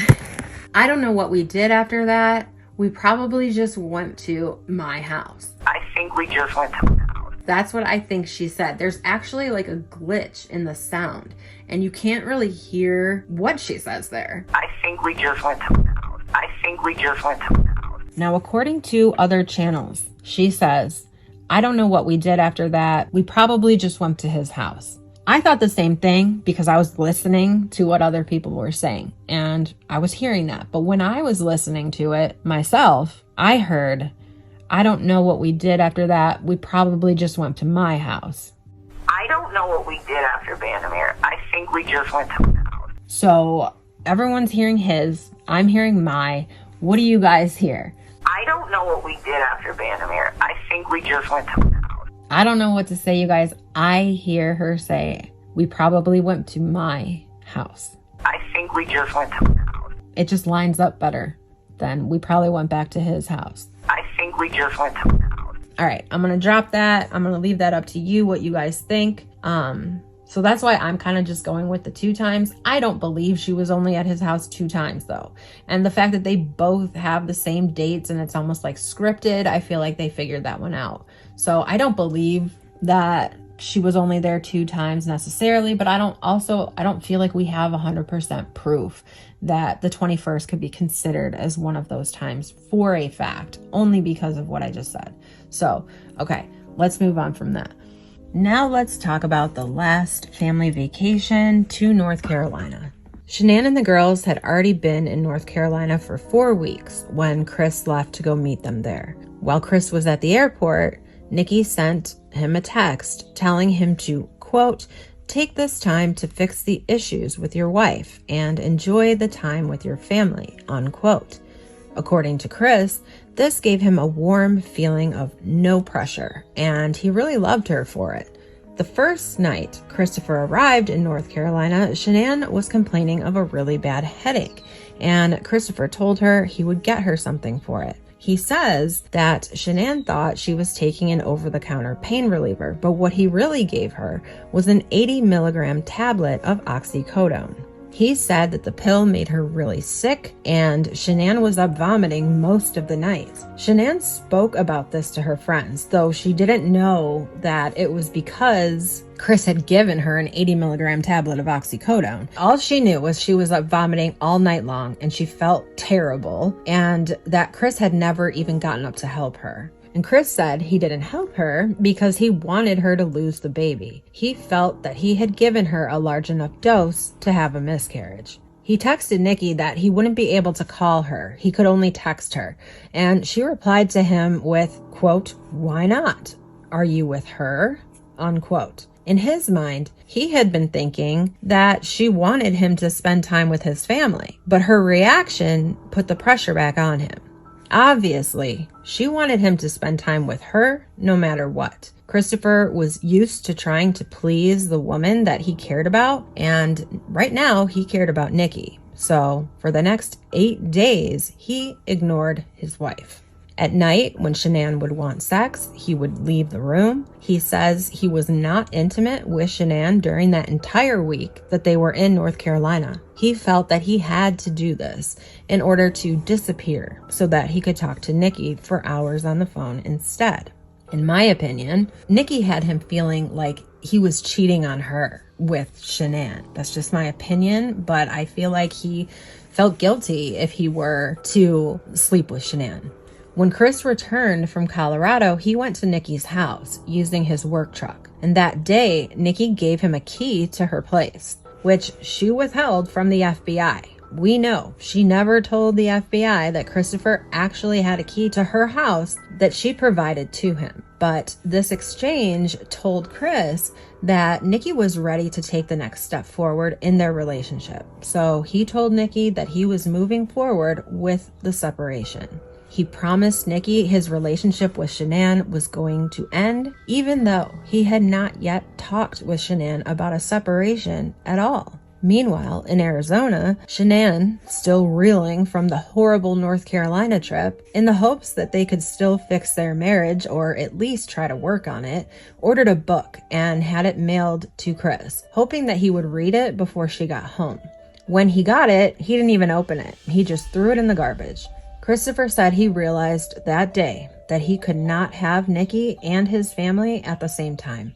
It was time to get rid of what was standing in the way of his and Nikki's being together, and he could make that happen. He had his nerve up, but the nerve he had was not to talk to his wife about their problems, it was to kill her. And this is all just so flippin' sad because Shannan had no idea. Christopher never told her anything. And while they were out in North Carolina, they made plans to have a little family vacation at Myrtle Beach. Shannan may have thought that if they got away together for a few nights, they'd be able to work things out and make things better. She tried to do that. By Christopher's own account, he says Shannan really wanted to talk, but he wouldn't give her any time to talk or try to come together. Christopher was not willing, nor did he have any desire for things to work out between them. The only reason he was there was for the girls, not Shannan. But he says even the girls were on his nerves. He had very little patience with them, and it was blatantly obvious. Anyone around him would have noticed that he was aloof and unfriendly, which was very out of character for Christopher. But even his 3- and 4-year-old daughters' spirits noticed the darkness in him. Their pure little spirits could see or sense his dark spirit, and they did not want much to do with him. You can see that in these home videos. They didn't want to hold his hand or walk and play with him on the beach. Normally, they loved playing with their dad, and he loved playing with them, but not during these days. They didn't want anything to do with him, and he really didn't want much to do with them either. His mind was on Nikki. This was the first time Christopher said he had ever felt like that about his kids. There has been talk of evil surrounding Christopher. He says it himself, and it's in this book, so we're going to get there, but I believe that children can see things that sometimes adults can't. They're innocent and pure, and within the paranormal community, there's a belief that infants and toddlers are much more sensitive to someone that is evil or has evil intentions. It's believed that they have a more open mind, and they don't have those mental barriers that adults develop over time. In order for a spirit to be seen by a human, the human needs to be open and non-judgmental, and that describes children. So while the girls probably didn't necessarily sense that Chris was going to harm them, they could possibly sense his spirit being opposite of theirs. Not necessarily something to fear, but certainly something that they didn't want to be around. When Chris left Nikki's that first day he was back from North Carolina and she gave him the key, he had to hurry to meet Shannan for an ultrasound. But what should have been a joyful time for them, Chris says he felt almost a hatred for Shannan and the baby. As they were doing the ultrasound, he could see this new life moving around inside, but he only felt indifference and coldness towards Shannan and the baby. He said he didn't even let it register in his mind that here was his son, the son he had always wanted, and he felt nothing for him. He says Shannan reached out to take his hand in support, but he pulled away. He wanted no part of her or this baby. He wanted a completely different life. On the contrary, Shannan was excited. She gave a friend the envelope that revealed the gender of the baby and had invited friends over for the big reveal. But Christopher was obviously not happy. So since it would have been awkward in front of all their friends that they were not the usual couple that they had always been, she ended up canceling that gender reveal party. A day or so later, she asked that friend, who is Nicole Atkinson, to give her the envelope back that had the gender written inside. She then texted Christopher asking him if he wanted to find out with her the gender of their baby. He texted back yes. She then texted him back that she loved him so much, and he didn't respond. Later on, she asked him to hold her or hug her, and he says that he refused. Christopher was cold. He shut her out. Shannan told her friends that they had been talking some, so she thought things were a little bit better since he found out that the baby was a boy. But according to Christopher, he was just trying to make things work for his advantage. He was already thinking about killing her and the girls. Later that evening, as they were getting ready for bed, Shannan brought up how cold he was when she wanted to hold his hand at the ultrasound appointment. He said he told her his head was just not in the right place and he couldn't deal with her right now. He told her he would be sleeping on the couch. She said to him, quote, "Whatever is going on, or whoever she is, know that you will never see these kids again. So make sure she's worth it," unquote. And with that, she slammed the door with him on the other side. He says he waited until he figured she was asleep and called Nikki. He slept on the couch that night, and the next night he stayed in the basement so he could call Nikki from there. He had decided his marriage was over, but he had not yet told his wife. Shannan, still thinking about the fight between her and Chris's parents and how much this must have affected Chris, sent pictures of the ultrasound to Ronnie and Cindy, introducing them to their grandson in an attempt to start rebuilding what had been torn down. They said they did not respond to that message. Nikki, on the other hand, was excited where things were going with her relationship with Chris, and she started to tell her friends about Christopher. Christopher says this is why he deleted his Facebook account. He said he knew that Nikki's friends might see that Shannan was pregnant. I don't buy any of that. Nikki knew, and I find it very difficult to believe that Nikki did not bitch at him for it. I find it very hard to believe that Nikki knew Shannan was pregnant, which I do believe she knew this. There's no way she didn't. She's looking up her Facebook. She knew. And I cannot imagine that she did not bring that up to Chris at all. What the fuck, your wife is pregnant. And that's why I really think that she knew it was a son, and that's why she said, I wanted to be the one to give you your firstborn son. The baby's not even a girl. It's a boy. Now I can't even give you that. Anyway, Chris taking down his Facebook account was a further signal to Shannan that something was wrong. It was a definite red flag, but it was still important to her that she saved her marriage, so she did what she knew best. She booked a couple's weekend in the mountains in Aspen. She found someone to watch the girls, and Christopher agreed to go, yet he already knew he wouldn't be going. He said he went along with it just to satisfy her for the moment, but he had already been planning how to kill her and the girls, and he was daydreaming about getting rid of his quote-unquote baggage and starting a new life with Nikki. With his new life, he would be able to dump all of the things of his old life. His house, his mortgage, his huge bills, his family. He was completely delusional. Shannan had another trip coming up the following day after returning home from North Carolina. She had a trip to Arizona with Thrive, and she thought about canceling this trip. Christopher, of course, did not want her to cancel the trip. He saw that as an open door to be able to see Nikki, so he told Shannan to go ahead and go on the trip and that they would talk and fix things when she got home. That everything was okay, it would be all right, just go on the trip, do your work, and when you get back, we'll talk, we'll figure it out. This gave Shannan a flicker of hope that things may be getting better, so feeling somewhat relieved, she decided to go ahead and go to Arizona. Christopher would tell Cheryl and Cadel that he felt that God gave him 3 chances to turn around from the affair and the things that he was planning in his mind. One of those times was an evening that he was on his way to Nikki's house, and he felt God's urging him to turn around and not do this. But he kept going, knowing the whole way there he should turn around and not go to her place. While ignoring that feeling, he says all of a sudden his car started to skid, like it was going to run off the road. He says he almost lost control and he knew immediately that God was trying to turn him around. There was no other explanation for why he started to lose control of his car. He knows this was his first chance that God gave him to get out of the situation. At the same time, he was falling out of love with Shannan, and in love's place were thoughts of trying to get rid of her and his kids. He now thought that he had fallen into love with Nikki, Or could it have been he was just in love with the way Nikki treated him, with the way she made him feel? According to Chris, Nikki was not like anyone he had ever met. He loved her touch, her conversation, her beauty. He thought she brought out the best in him, yet she actually was bringing the darkness out of him. He had an addictive craving for her when he wasn't with her. As with any marital affair, the lies began to get bigger and the deception grew. Christopher says that during this time he felt dark. He felt that he had definitely changed, and not for the good. This may sound like he's blaming the murders on something else, but he says that's not the case.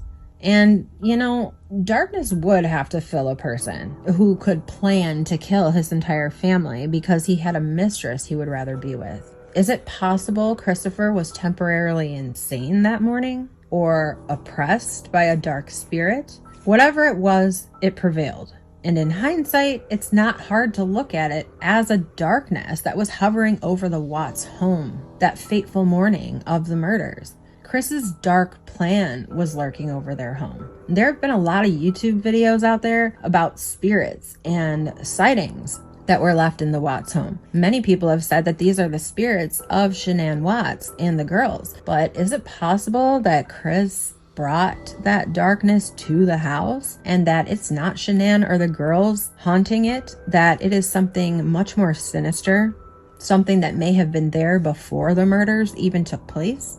I personally would like to think that Shannan and the girls are in a far better place than stuck inside that home, reliving the horrors that happened to them. Christopher talked about how eerie his house was after the murders. He would also say that the evil that he felt hanging over him stayed with him for some time after the murders.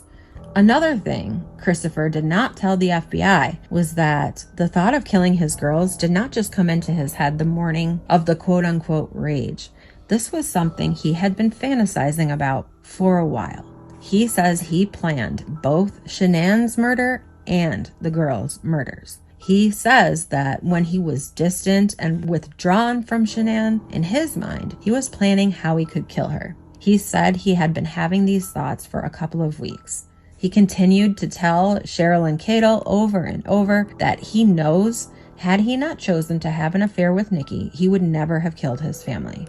Though he does know why he killed Shannan, Bella, Celeste, and Nico. By his own admission, it was because he wanted to be with Nikki, no matter what. Even if that meant he needed to kill his family so he could be free to be with her. Now, it's said that the average time an affair usually lasts is 6 to 8 weeks, and the relationship between Chris and Nikki was well within that time frame.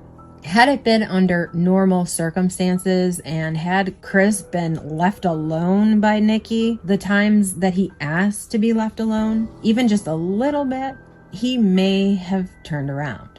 In hindsight, Chris feels he would have turned around, but Nikki was very persistent. She kept pushing to be in Chris's life. Chris expressed to Nikki that when he was with her, he didn't even think about his family. When he was talking to her, he didn't think about his family, and knowing this, she made sure that she did not give him very much space to think about his family. The question is, why did Chris feel like he couldn't just leave Shannan and have a girlfriend? I mean, normal people who fall out of love don't just kill the person that they're with to be with someone new. So why was it that in Chris's mind, the only way out was to kill his family? It's been said by Shannan's mother and Shannan herself in text conversations with her friends that while it would have been very hard to lose Chris as her husband, she would have let him go. She would not have caused a fight to keep him if he told her he was in love with another woman. In fact, one of the things that he even admits that she told him was to get out of the house and not come back if that was the case. He could have just done that. He could have just left the home and not come back. But for some reason in his mind, that wasn't even an option that was floating around. Killing them was the only option floating around his head. One thing that is normally done when someone is arrested for murder is a psychological exam. This is a test that's usually done automatically along with the toxicology report. Neither one of these things were done on Christopher. Christopher says he was told at the same time by his attorneys that if he allowed them to do an exam, that anything he said could be held against him, and the courts would hear everything that he said. Since he ended up pleading guilty, that really shouldn't have mattered to him, but for some reason, that meant something to Christopher, and he did not want a psychological exam done. His parents say they would still be willing to pay for one, but Christopher says he doesn't want one. And I can only imagine the reason why he wouldn't. My guess would be that he's afraid of what he might find out. I mean, which would be worse? To find out you're insane and realize you don't live in reality? Or that you're not insane, yet you still have the capability to murder your entire family? It is interesting how society imprisons people without even knowing the difference. We know that a normal, thinking person doesn't think about planning to kill their entire family simply because they want to be with another person. We also know that there are many times this has happened. 2 other men by the same name, coincidentally, have a lot of similarities with Chris Watts. Christopher Coleman's case from 2007 is almost parallel to the Watts case. Christopher Coleman murdered his wife and 2 sons, and he received 4 life sentences, and he's in the same prison as Christopher Watts. Another case from my very own state, Christopher Vaughn murdered his wife and 3 children by shooting them in the face at close range with a shotgun. Christopher Vaughn talked later on how there was a real darkness and evil around him. Right after the murders, similar to Christopher Watts, Christopher Vaughn had no remorse. When the police were questioning Vaughn later, he refused to even look at the pictures of his family. The police said that even they felt such a darkness in Christopher Vaughn that it was scary. He wouldn't even use his wife or children's names or put the children's names with their photos when asked by police. He had completely separated himself from them. When thinking about infamous murders that occurred under some sort of evil within a home or a person, my mind immediately goes to the Amityville murders, where on the early morning of November 13th, 1974, Ronald DeFeo Jr. annihilated his entire family and claimed that demonic voices told him to do it. Ronald DeFeo fatally shot his parents and his 4 younger siblings while they were asleep in their beds in their home in Amityville, New York. Hours later, Ronald DeFeo would show up at a nearby bar begging for help. Many times, crimes of murder are committed in the heat of the moment as a crime of passion or while lost in a fit of rage, but Christopher Watts said he never felt the emotion of anger or rage until the morning of August 13th. He says he went into a rage at the time of the murders and could not stop during his first confession. Yet, he told Sherilyn Cato that he was not in a rage that morning. He said that Shannan made him angry, but when he killed her, he was not in a rage. As he explains the murders to Sherilyn Cato, he wasn't in a rage until he got to the oil fields. Not to mention, if he had been planning the murders, as he tells Sherilyn, then he didn't suddenly go into a rage. Even DA Michael Rourke stated during sentencing that Christopher Watts calculatedly planned these murders. Yet, how is it that the crime scene at the oil fields was so sloppy? He left so many items of evidence just lying around out there. Christopher talked about the birthday party that he took the girls to the day before the murders, while Shannan was still in Arizona. He said that over the last couple of weeks, the girls had steadily gotten on his nerves, and he couldn't remember any other time that the girls had ever been bothering him so much. He said that while at the birthday party, he couldn't concentrate on anything that was going on around him. He was in a fog, yet it was helping to pass the time, and it kept the girls occupied. It kept his mind active with thoughts of killing his family and clearing the slate and starting over. All he knew was he would have rather been with Nikki. She was all that he could think about, causing him to feel that the girls were rubbing his last nerve. He planned to kill them that very next morning. He has said repeatedly he really didn't want to, but he knew that he would. One would think that if this was a well thought out plan, that it would have included hiding evidence. But Christopher didn't even try to hide evidence. When asked about that, he said he didn't know what he was doing and that nothing made sense. He also says that it didn't help things that day that Nikki kept texting him and telling him she wanted him and she needed to see him. One thing he still can't explain is how he felt so pulled towards Nikki when he wasn't with her. After Christopher came home from the party with his daughters, he says he grilled some chicken breasts and packed his lunch for the next day. He cleaned the kitchen. He then bathed the girls, read them bedtime stories, and put them down for the night. He said he spent the next hour and a half or so talking on the phone with Nikki. According to Christopher, they had phone sex. In Nicole Kessinger's phone records, this call was shown as lasting for 111 minutes. Christopher says, quote, "She had a hold of me, pulling me into her. I couldn't escape. She was like a drug that you get hooked on, and I couldn't get enough," unquote. He didn't want to stay with Shannan another day.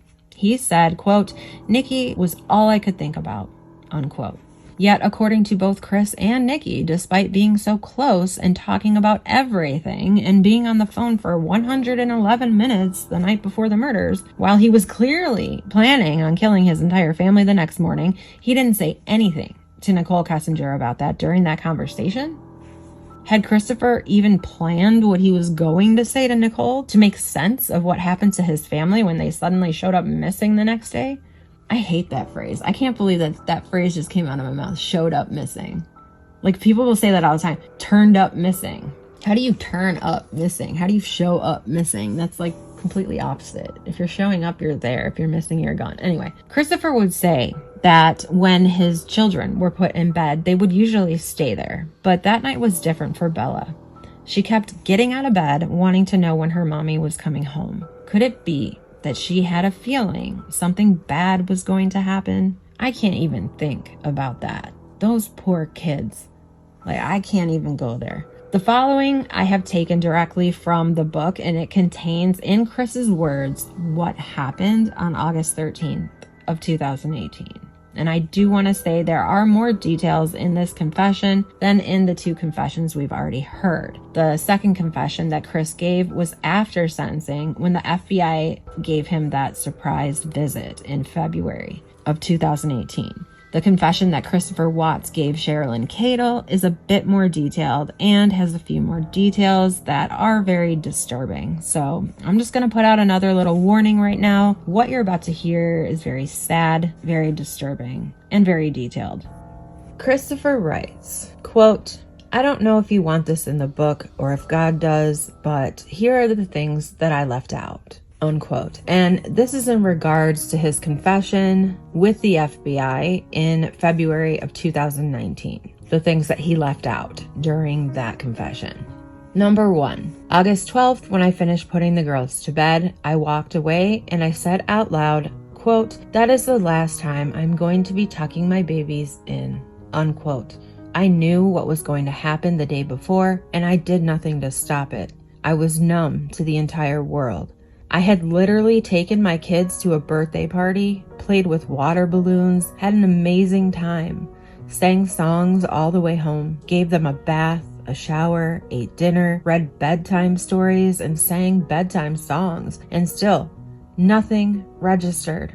When Shannan had to be somewhere, I always enjoyed taking the girls places or playing outside because it was our opportunity to bond. And still, the night before, I couldn't stop myself from what I knew would occur the next morning, unquote. Number 2, August 13th, the morning of, I went to the girls' room first, before Shannan and I had our argument. I went to Bella's room, then Cece's room, and used a pillow from their beds to kill them. That's why the cause of death was smothering. After I left Cece's room, then I climbed back in bed with Shannan and our argument ensued. After Shannan had passed, Bella and Cece woke back up. I'm not sure how they woke back up, but they did. Bella's eyes were bruised and both girls looked like they had been through trauma. That made the act that much worse. Knowing I went to their rooms first and knowing I still took their lives at the location of the batteries. Number 3, the reason the medical examiner found oxycodone in Shannan's system is because I gave it to her. I thought it would be easier to be with Nicole if Shannan wasn't pregnant. Now, Sherilyn says after receiving that letter, she had many more questions, of course. And one of the things she asked him about was the oxy. And Christopher told her that the first time he gave Shannan the oxy was at her parents' house in North Carolina in the hopes that she would miscarry the baby. But he gave it to her a second time right before he killed her. At that time, he told Sherilyn that that's the reason that Shannan couldn't fight back. But later on, when Sherilyn questioned him about it again, Christopher said he only gave it to her once. When asking Chris where he got the oxy, he told Sherilyn that that is one of those things that he will take to his death. Now, I told you guys at the beginning of this video that he had said that there are things that he will never say. He will take them to the grave. And I find it very interesting because it appears to me that everything that he says that he'll take to the grave ends up being in regards to Nikki. What happened at her home, the oxy that allegedly he got from NICHOL. Those so far are rumors. I have not fact-checked that part of things yet, but that is the rumor. It is clear by Chris's response, though, that he did not get that oxy from his own home because there would be no reason to take that to the grave, right? All he had to have said was at some point one of them was prescribed this medication and they already had it, but that's not what he says. He says where he got it, he will take to the grave. Why? Also, I would like to point out that 80 milligrams of oxycodone is a substantial amount. I mean, I've been prescribed oxycodone in the past, but at 5 or 10 milligrams, 80 milligrams, I cannot even imagine someone could function on 80 milligrams of oxycodone, especially if they didn't take it regularly and had virtually zero tolerance whatsoever. I mean, 10 milligrams of oxycodone knocks me on my ass. It gives you the spins and everything. I could not imagine 80 milligrams. Do they even make 80? I just, in one pill? I don't know. Someone maybe can tell. Actually, don't even bother because YouTube will censor the comment if you talk about it. So never mind. All right. Going back to Chris's words about the morning of the murders. Chris told Sherilyn, 1 minute we would talk about downsizing the house and getting something more affordable in a more affordable town. And then we would go back to me telling her I was going to get an apartment and move out on my own for a while. He says Shannan started crying because she didn't want to separate, telling me she loved me. I hate so much that I came back to her with, quote, I don't love you and I'm not compatible with you anymore, unquote. As she was crying with her mascara running down her face, she told me she couldn't make it in Colorado by herself with 3 kids. He said, isn't it weird how I look back and what I remember so much is her face getting all black with streaks of mascara? There was no feeling coming from me as I told her I could help her and she would make it. What kind of man or father could callously say that to his pregnant wife who is almost begging to keep her family together? He went on to say, then she became very angry and was upset and told me if I left her, she would not allow me to see the kids. Shannan was used to getting her way, and when she saw she wasn't, she would revert, as always, to anger and threats to get what she wanted. This time, though, I was not giving in to her demands. That's when my anger for her began. Years of her telling me what to do and what not to do, keeping me from my own family for sometimes months at a time, were over. Keeping me in the background was over. All of the weeks of me thinking about killing her, and now I was faced with it. When she started to get drowsy, I somehow knew how to squeeze the jugular veins until it cut off the blood flow to her brain, and she passed out. It was even easier than the girls. She lay there and didn't fight back. I held the jugular for what seemed like a very long time. I watched my hands and thought I should take them off her neck, but I couldn't. I knew if I took my hands off of her, she would still keep me from Nikki. They asked me why she didn't fight back, and it's because she couldn't fight back. Her eyes filled with blood as she looked at me, and she died. I knew she was gone when she relieved herself. He went on to say, I was wrapping her up in the bedsheet when the girls came walking into the room. I don't know how it could be possible, but they were both up and walking around. I knew if Nikki and I were going to be together, I had to kill all of them. I wrapped Shannan in the sheet, and Bella kept asking me what was wrong with Mommy. Both girls started crying. Both girls looked like they had been through something. I knew it was because of being smothered. I could not comfort my girls. I had no desire to. I think I told her Mommy would be okay, she just didn't feel good. I tried to carry Shannan down the stairs, but I lost my grip on her twice, and she was too heavy for me to carry. She fell to the floor, and I ended up just kind of sliding her down the stairs. The girls were just kind of running around the house and watching me, scared looks on their faces. Bella started to cry, and when she did, Celeste started whimpering. What a nightmare this was. This is the reason I killed them first, so they didn't have to witness any of this. I wanted to take them peacefully and make it so much easier for them and for me. Now, I didn't know what I was going to do. I got Shannan down the stairs and laid her by the back door. I ran outside and backed my truck up in the driveway. As I was moving the truck, I realized that everything I had thought about was about to be completed. I was angry with the girls that they were up and awake. I felt so much anger for Shannan that I could have killed anything that got in my way. My hands were shaking so hard and my knees were buckling under me. I felt like I was staring through a dark screen. It was too late. I was in this nightmare and it wouldn't let me out. I realize now the girls getting up and walking around may have been God's third attempt to stop me from what I was doing. But it was too late. I couldn't stop. Something had taken me, and I couldn't pull back from it. I gathered my things I would need, such as my lunch, a shovel, rake from the garage, and something wanted me to take a gas can from the garage. I still don't know why I took that gas can. The FBI asked me if I was going to take my own life, and I told them I thought about it, but honestly, no, I was not going to take my own life. I got Shannan out to the truck by mostly dragging her. Once at the truck, I lifted her in the back and I laid her on the floor. I went around to the other side and I pulled her across the back floor. The stench of her relieving herself was so strong that to this day, I can still smell it and it makes me sick. Now I'm not sure if it was the stench of her relieving herself or if it was the stench of death. At some point, I grabbed a couple of garbage bags, I put them around Shannan's feet and around her head. I ran back in and cut some lights and told the girls to follow me. I was shocked when later that day, I was standing in the neighbor's living room looking at their security camera video and I thought everyone could see the girls walk up to me, and I put them in the truck. I loaded them in the back seat. Bella said they couldn't ride with me because they didn't have their car seats. I remember telling her, this time it's all right. It hurts, but I remember being so mad that they were still alive. The girls sat curled up with each other. I noticed they were consoling each other, kind of whimpering, but not really crying. The only thing they talked about was why did it stink so bad in the truck.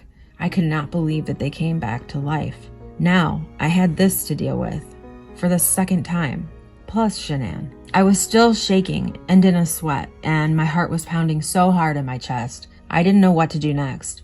I didn't know what I was even doing. Nothing made sense to me. I had not planned this out carefully enough. I remembered just feeling so angry, a feeling and emotion I had never experienced before. It took me an hour to get to the site, and I had not calmed down at all. The rest of the story, you know.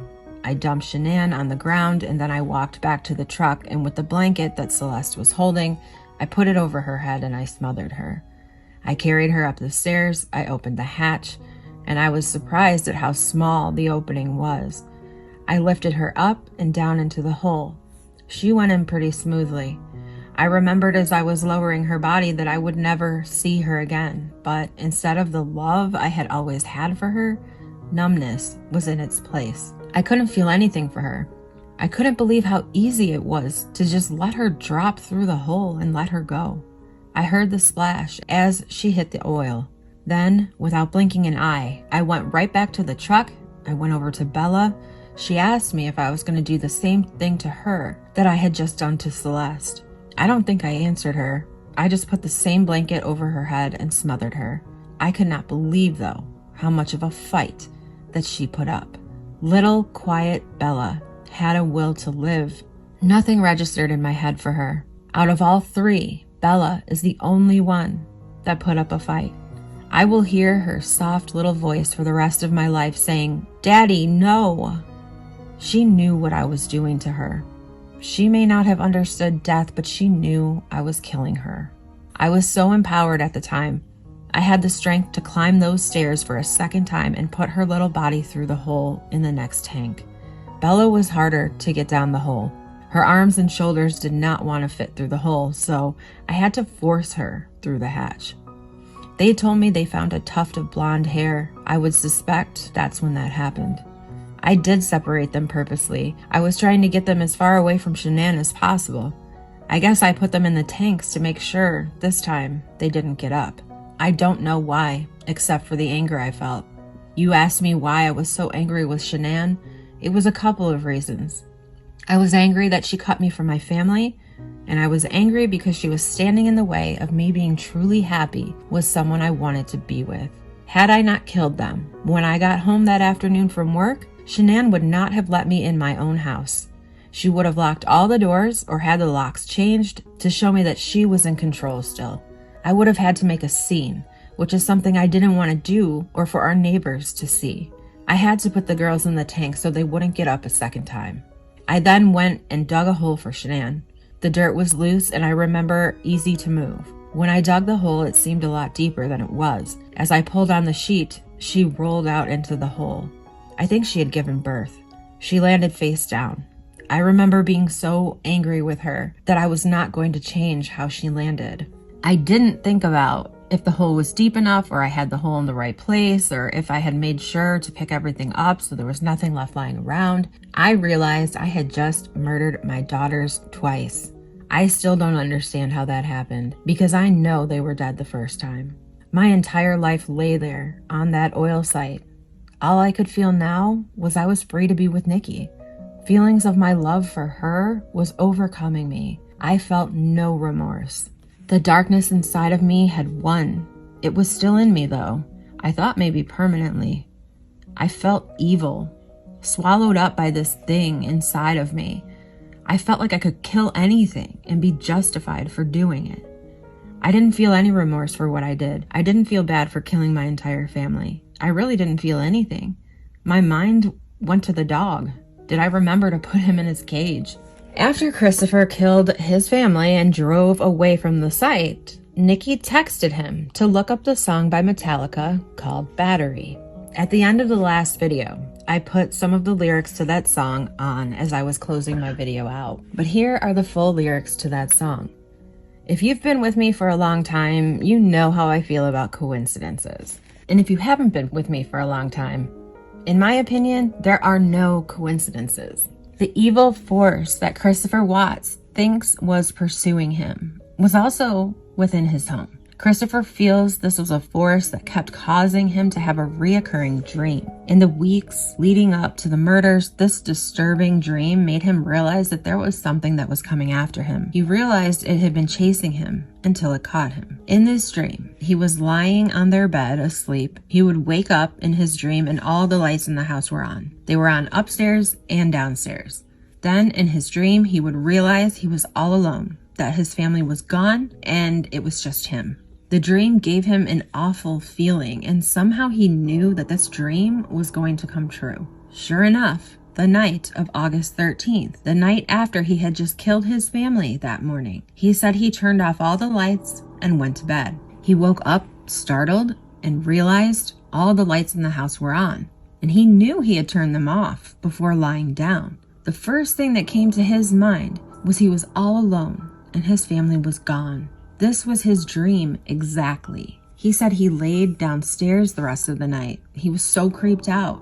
He said he could feel the spirits in his home. Who turned on all of the lights? He said he didn't, and he was convinced for sure there were evil spirits there. We know his story of the lights is true because in one of the police reports, they said that an officer sat outside all night, and he made a note in his report that all of the lights in the house were on. Could Christopher have been sleepwalking and turned the lights on? Or was this the work of what he says was in his home? The morning after the murders, on August 14th, is when the first search with the canine dogs took place. The police officer went into the home with a dog handler. She wore a body cam and was recording the search, which many of us have already seen on YouTube. From this body cam footage, we were able to see the inside of the Watts home, many of the things looking familiar from Shannan's live streams. We could even see the 3-foot princess doll that was on one of Shannan's Facebook posts that was covered up all but the feet, which after the murders, that post started a bit of controversy as to who posted it. And there are still people saying to this day that Shannan posted that photo. And she did, but she did not take that photo. Christopher took that photo of the doll while Shannan was in Arizona and sent it to her. This is one of the things he did during the time he was having thoughts of planning the murders. He sent that picture to Shannan, and she reposted it to be funny, making a comment of, I don't know what to think about this, but it would end up being prophetic, eerily so. Christopher said that it was Bella who covered the doll, but we will never know. As the police officer and dog handler proceeded upstairs, the handler opened the walk-in closet door. On the left side of the closet hung Shannan's designer purses. On the right side of the closet were many pairs of shoes, one for every occasion, it would seem, and every style and color. Everything was very organized. On the floor of the closet were odds and ends, a few toys and some coloring books. As the dog walked into the closet, he did seem a bit apprehensive. And right about that time, there is a little girl's voice giggling. You can hear it clear as day. I'm going to play it for you. It startled the dog and the handler as they immediately backed out of the closet. The police officer heard it too. She went into the closet to find out where it was coming from, but there was no toy or anything else that could have made that noise. It gave both the police officer and the dog handler a very eerie feeling, and they decided to close the door and move on. So there's plenty of first in here. Yes. Yeah. Oh my gosh. What in the world was that? Wow. Go in there and step on that little blue thing and see if that's where that noise came. Yeah, it sounded like a kid toy. It might. It sort of sounds like it. Something. There was a... I heard it. That one, did you hear it? I did. Sounded like a kid giggling or something, didn't it? Or a kid. It did. Where did that come from? Because all he did was go straight in there.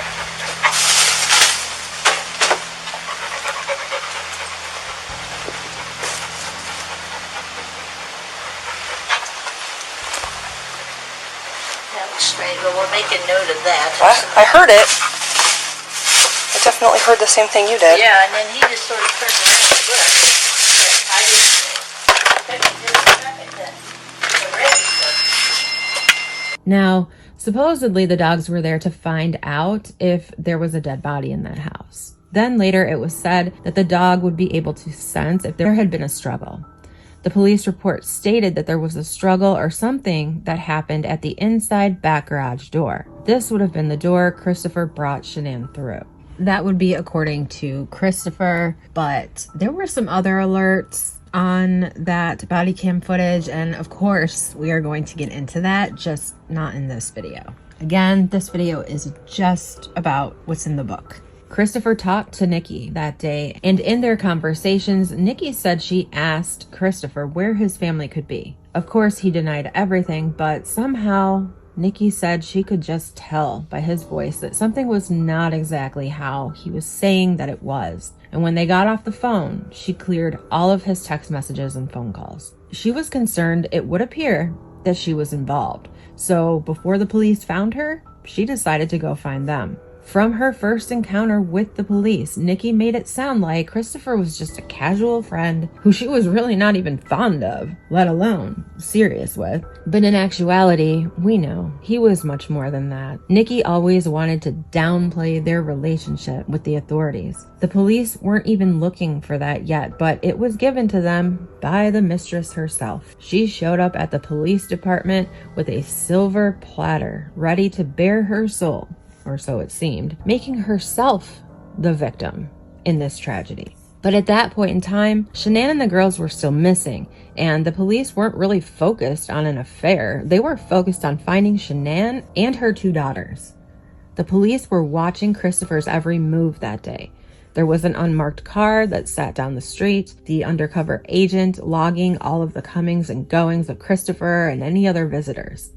Later that day, a big storm blew in, seeming to have come out of nowhere. This wind was blowing really hard, and when the storm was over, there just happened to be 4 of the neighbors' empty garbage cans lying in Christopher Watts' front yard, which would seem to be symbolic for throwing his family away. 1 can for each: Shannan, Bella, Celeste, and NICHOL. Christopher said it really hit him hard when, during the sentencing, Frank Ruszczyk made the statement, quote, "You threw them all away like they were garbage," unquote. It was painstakingly obvious that Christopher Watts had zero remorse. Christopher would say that this was because he was numb, taken over by something evil. He also says he didn't have much memory of what he had done, and that was part of the reason that he agreed to a polygraph test. He says he thought it might help jog his memory as to what really happened that morning. After he was told he failed the polygraph, he admitted to having an affair with Nikki, and that's what he said he was lying about. But the police knew there was more deception than just the affair. Christopher says he kept asking himself over and over again, why would he do such a thing? What was in him that could allow him to do this? To take his life from him by taking their lives? He knew, had there been any doubt, that it was a dark spirit that he was dealing with. He for sure found out on August 15th that it had to be something dark, because he came face to face with it. Since he had never believed in that sort of thing before, he realized that no one else was going to believe it either. So he made the decision to just not say anything. He says he thought of asking for a Catholic priest. He says he had read somewhere before about exorcisms through the Catholic Church.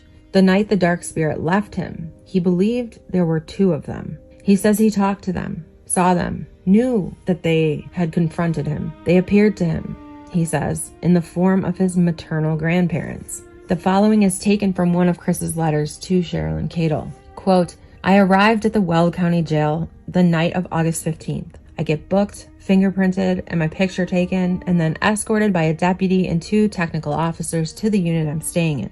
One of the officers, as he's slamming my door shut, says, 'Good luck.' I'm standing there alone in the darkness. The only light was that of a dim light used for guards to check on you. I'm standing there wondering if this is my normal for the rest of my life. I lay down in the bunk in my turtle suit as I'm on their suicide watch pod, and I just stare off into the darkness. Nothing is adding up. It feels like none of this can be real. To my astonishment, I look in the front corner of my cell and I see 2 dark figures standing there. I thought, okay, this is my eyes playing tricks on me. So I close them and I open my eyes again, and yet they're still there. As I focus more intently, I can see one is male and one is female. The male is in a black suit and the female is in a black dress with a Victorian-style hat. Both of their wardrobes looked vintage. Their faces were ash-colored and almost familiar, until the familiar feeling turned into a sure thing. This was my grandfather and my grandmother on my mother's side, their faces being unmistakable now. I almost want to move closer to them when their eyes open in unison. They motioned me towards them, but I was frozen, and I knew I didn't want to go towards them. Their eyes were red as blood, crimson. The eerie feeling came over me as I had 4 eyes staring back at me, as if piercing my soul in a bad way. The only problem was, I felt like I was in a trance and I had to keep eye contact. Somehow, they would not let my eyes move off of them. I felt like I needed to go over to them, as the one motioned his hand for me to come near, but all of a sudden, something broke the trance. I looked away and looked back in the corner of my cell, and it was empty.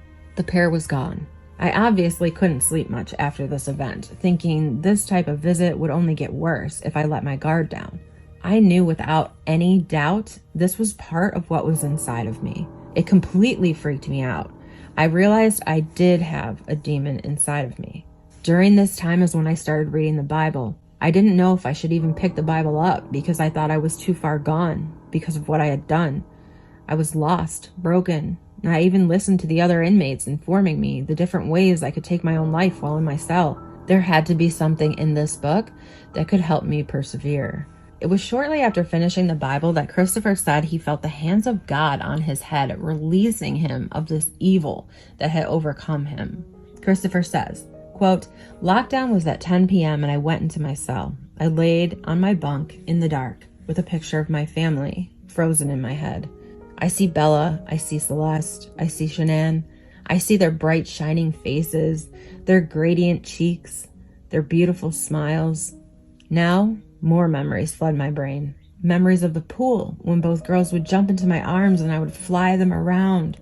Memories of snowstorms when I would pull the girls around in a sled. Memories of the wedding, when I see Shannan walking down the aisle and seeing her standing right in front of me looking absolutely stunning. Memories of Celeste tackling me. Every time I picked her up from school, the smile she gave me, every time when she saw me, was priceless. Memories of Bella's first time seeing fireworks. Memories of being a family. These images came to me like tidal waves, flooding my mind with the love that I once had, piercing my soul, knowing that they were gone and I'm the one that took them away. I longed to hold my family in my arms again, to read one more bedtime story, to give another goodnight kiss, to hold my son for the first time, to sing one more song in the car, to be a dad, to be a husband, one more time. I rolled over in my bunk onto my knees and I cried out to the Lord, please, take this pain away. Take the guilt. How did I let this happen? How did I let it get this far? I cried out, this pain is too great for me to bear. I can't handle it. I can't bear it alone. I'm sorry for the pain that I've caused. Please take this guilt, this shame that I feel and help me follow you. Heal my heart, cleanse my soul, and help me follow you. Please forgive me. You are my Lord and Savior, and I want to do your will. At that moment, I felt a hand touch the top of my head. It didn't startle me and it didn't scare me. What it did was overwhelm me with so much emotion that I had never felt before. And I couldn't stop crying. I looked over in the corner of my cell and I promise you, I saw my grandmother again. She opened her eyes and they were crimson red and she motioned for me to come over to her. I cried until I thought my chest was going to come out. I physically could feel the pain. I knew the demon had come out of me and I had been forgiven. That hand that touched me was God's hand, and he made the demon flee. He healed me that night with his divine spirit that changed my life and set me on a course that I will never forget. Yes, I would love to be a free man, but no, I don't deserve to be. I want to pay my price for what I did to all of those who loved me. Unquote. In regards to anything, sorry, I got a little emotional when I was reading that. I wasn't expecting that. In regards to anything Christopher hadn't already said about Nicole Kessinger, Christopher told Sherilyn, quote, honestly, I'm not sure what I've said and what I haven't, but this is what I know. Nikki had a small group of friends that she didn't tell me about. They were dark. They did some dark things. She didn't tell me a lot about them until the end. Christopher also talked about the first night he was in North Carolina at Shannan's parents' house when he texted Nikki and told her that he wouldn't be able to call her over the phone, that he could only text her. And Nikki responded, quote, why not? Are you with her? Unquote. He says, I thought Nikki wanted me to spend time with my family, and now all of a sudden it became about her. I realize now, if I had allowed that to be a turning point for me, I could have changed everything. But I couldn't see that then. And being able to see that clearly now makes me hurt inside. I was not able to make that choice then. I really wasn't. Whatever had a hold of my mind didn't allow me to go making those kinds of rational decisions. Obviously, Nikki was insisting that I make more time with her no matter what. The first night I was there in North Carolina, I gave Shannan the oxycodone. I thought it would cause her to have a miscarriage. I had looked up on the internet and read about it, and 80 milligrams of oxycodone should have caused her to lose the baby. The next 8 days, I ignored Shannan every night. I did this so I could disappear and talk to Nikki for hours. It was obvious during these conversations that Nikki did not want me to spend time with my family or to try to make things better with Shannan, because Nikki had nothing good to say about my family life. And this twisted my head. I knew I should be giving my family attention, but I was unable to. I felt like a programmed robot. Things started to not make sense to me. When I returned to Colorado, I saw Nikki after work, and any hope of repairing my marriage pretty much was over when Nikki gave me that key to her place. I saw this as a pretty big step, because what woman gives another man a key to her house without wanting to take a big step in the relationship? I had told Nikki that Shannan and I were going to get a separation and that the marriage was going to end, but that Shannan was still actively trying to fix our marriage. I think this was the day I realized I had to do something, because I couldn't have my family and Nikki at the same time. Did you catch that, you guys? Christopher said he told Nikki that Shannan was still actively trying to fix the marriage. Let me ask you a question. Has there ever been one time that we have heard Nicole Kessinger say anything other than that Shannan was completely on board with the separation and that she was the one pushing for it, even more than Chris? Now, she says that's what Christopher told her, but Christopher's saying that shortly before the murders, he admitted to Nicole Kessinger that Shannan was trying to fight to keep their marriage together. Christopher went on to say, quote, "The last time I saw Nikki was August 11th when we went out to eat. That's when Shannan was in Arizona, and I had gotten a babysitter that night, which is something I never did before while Shannan was away. I told Shannan I was going to a game with the guys because I had won the lottery at work.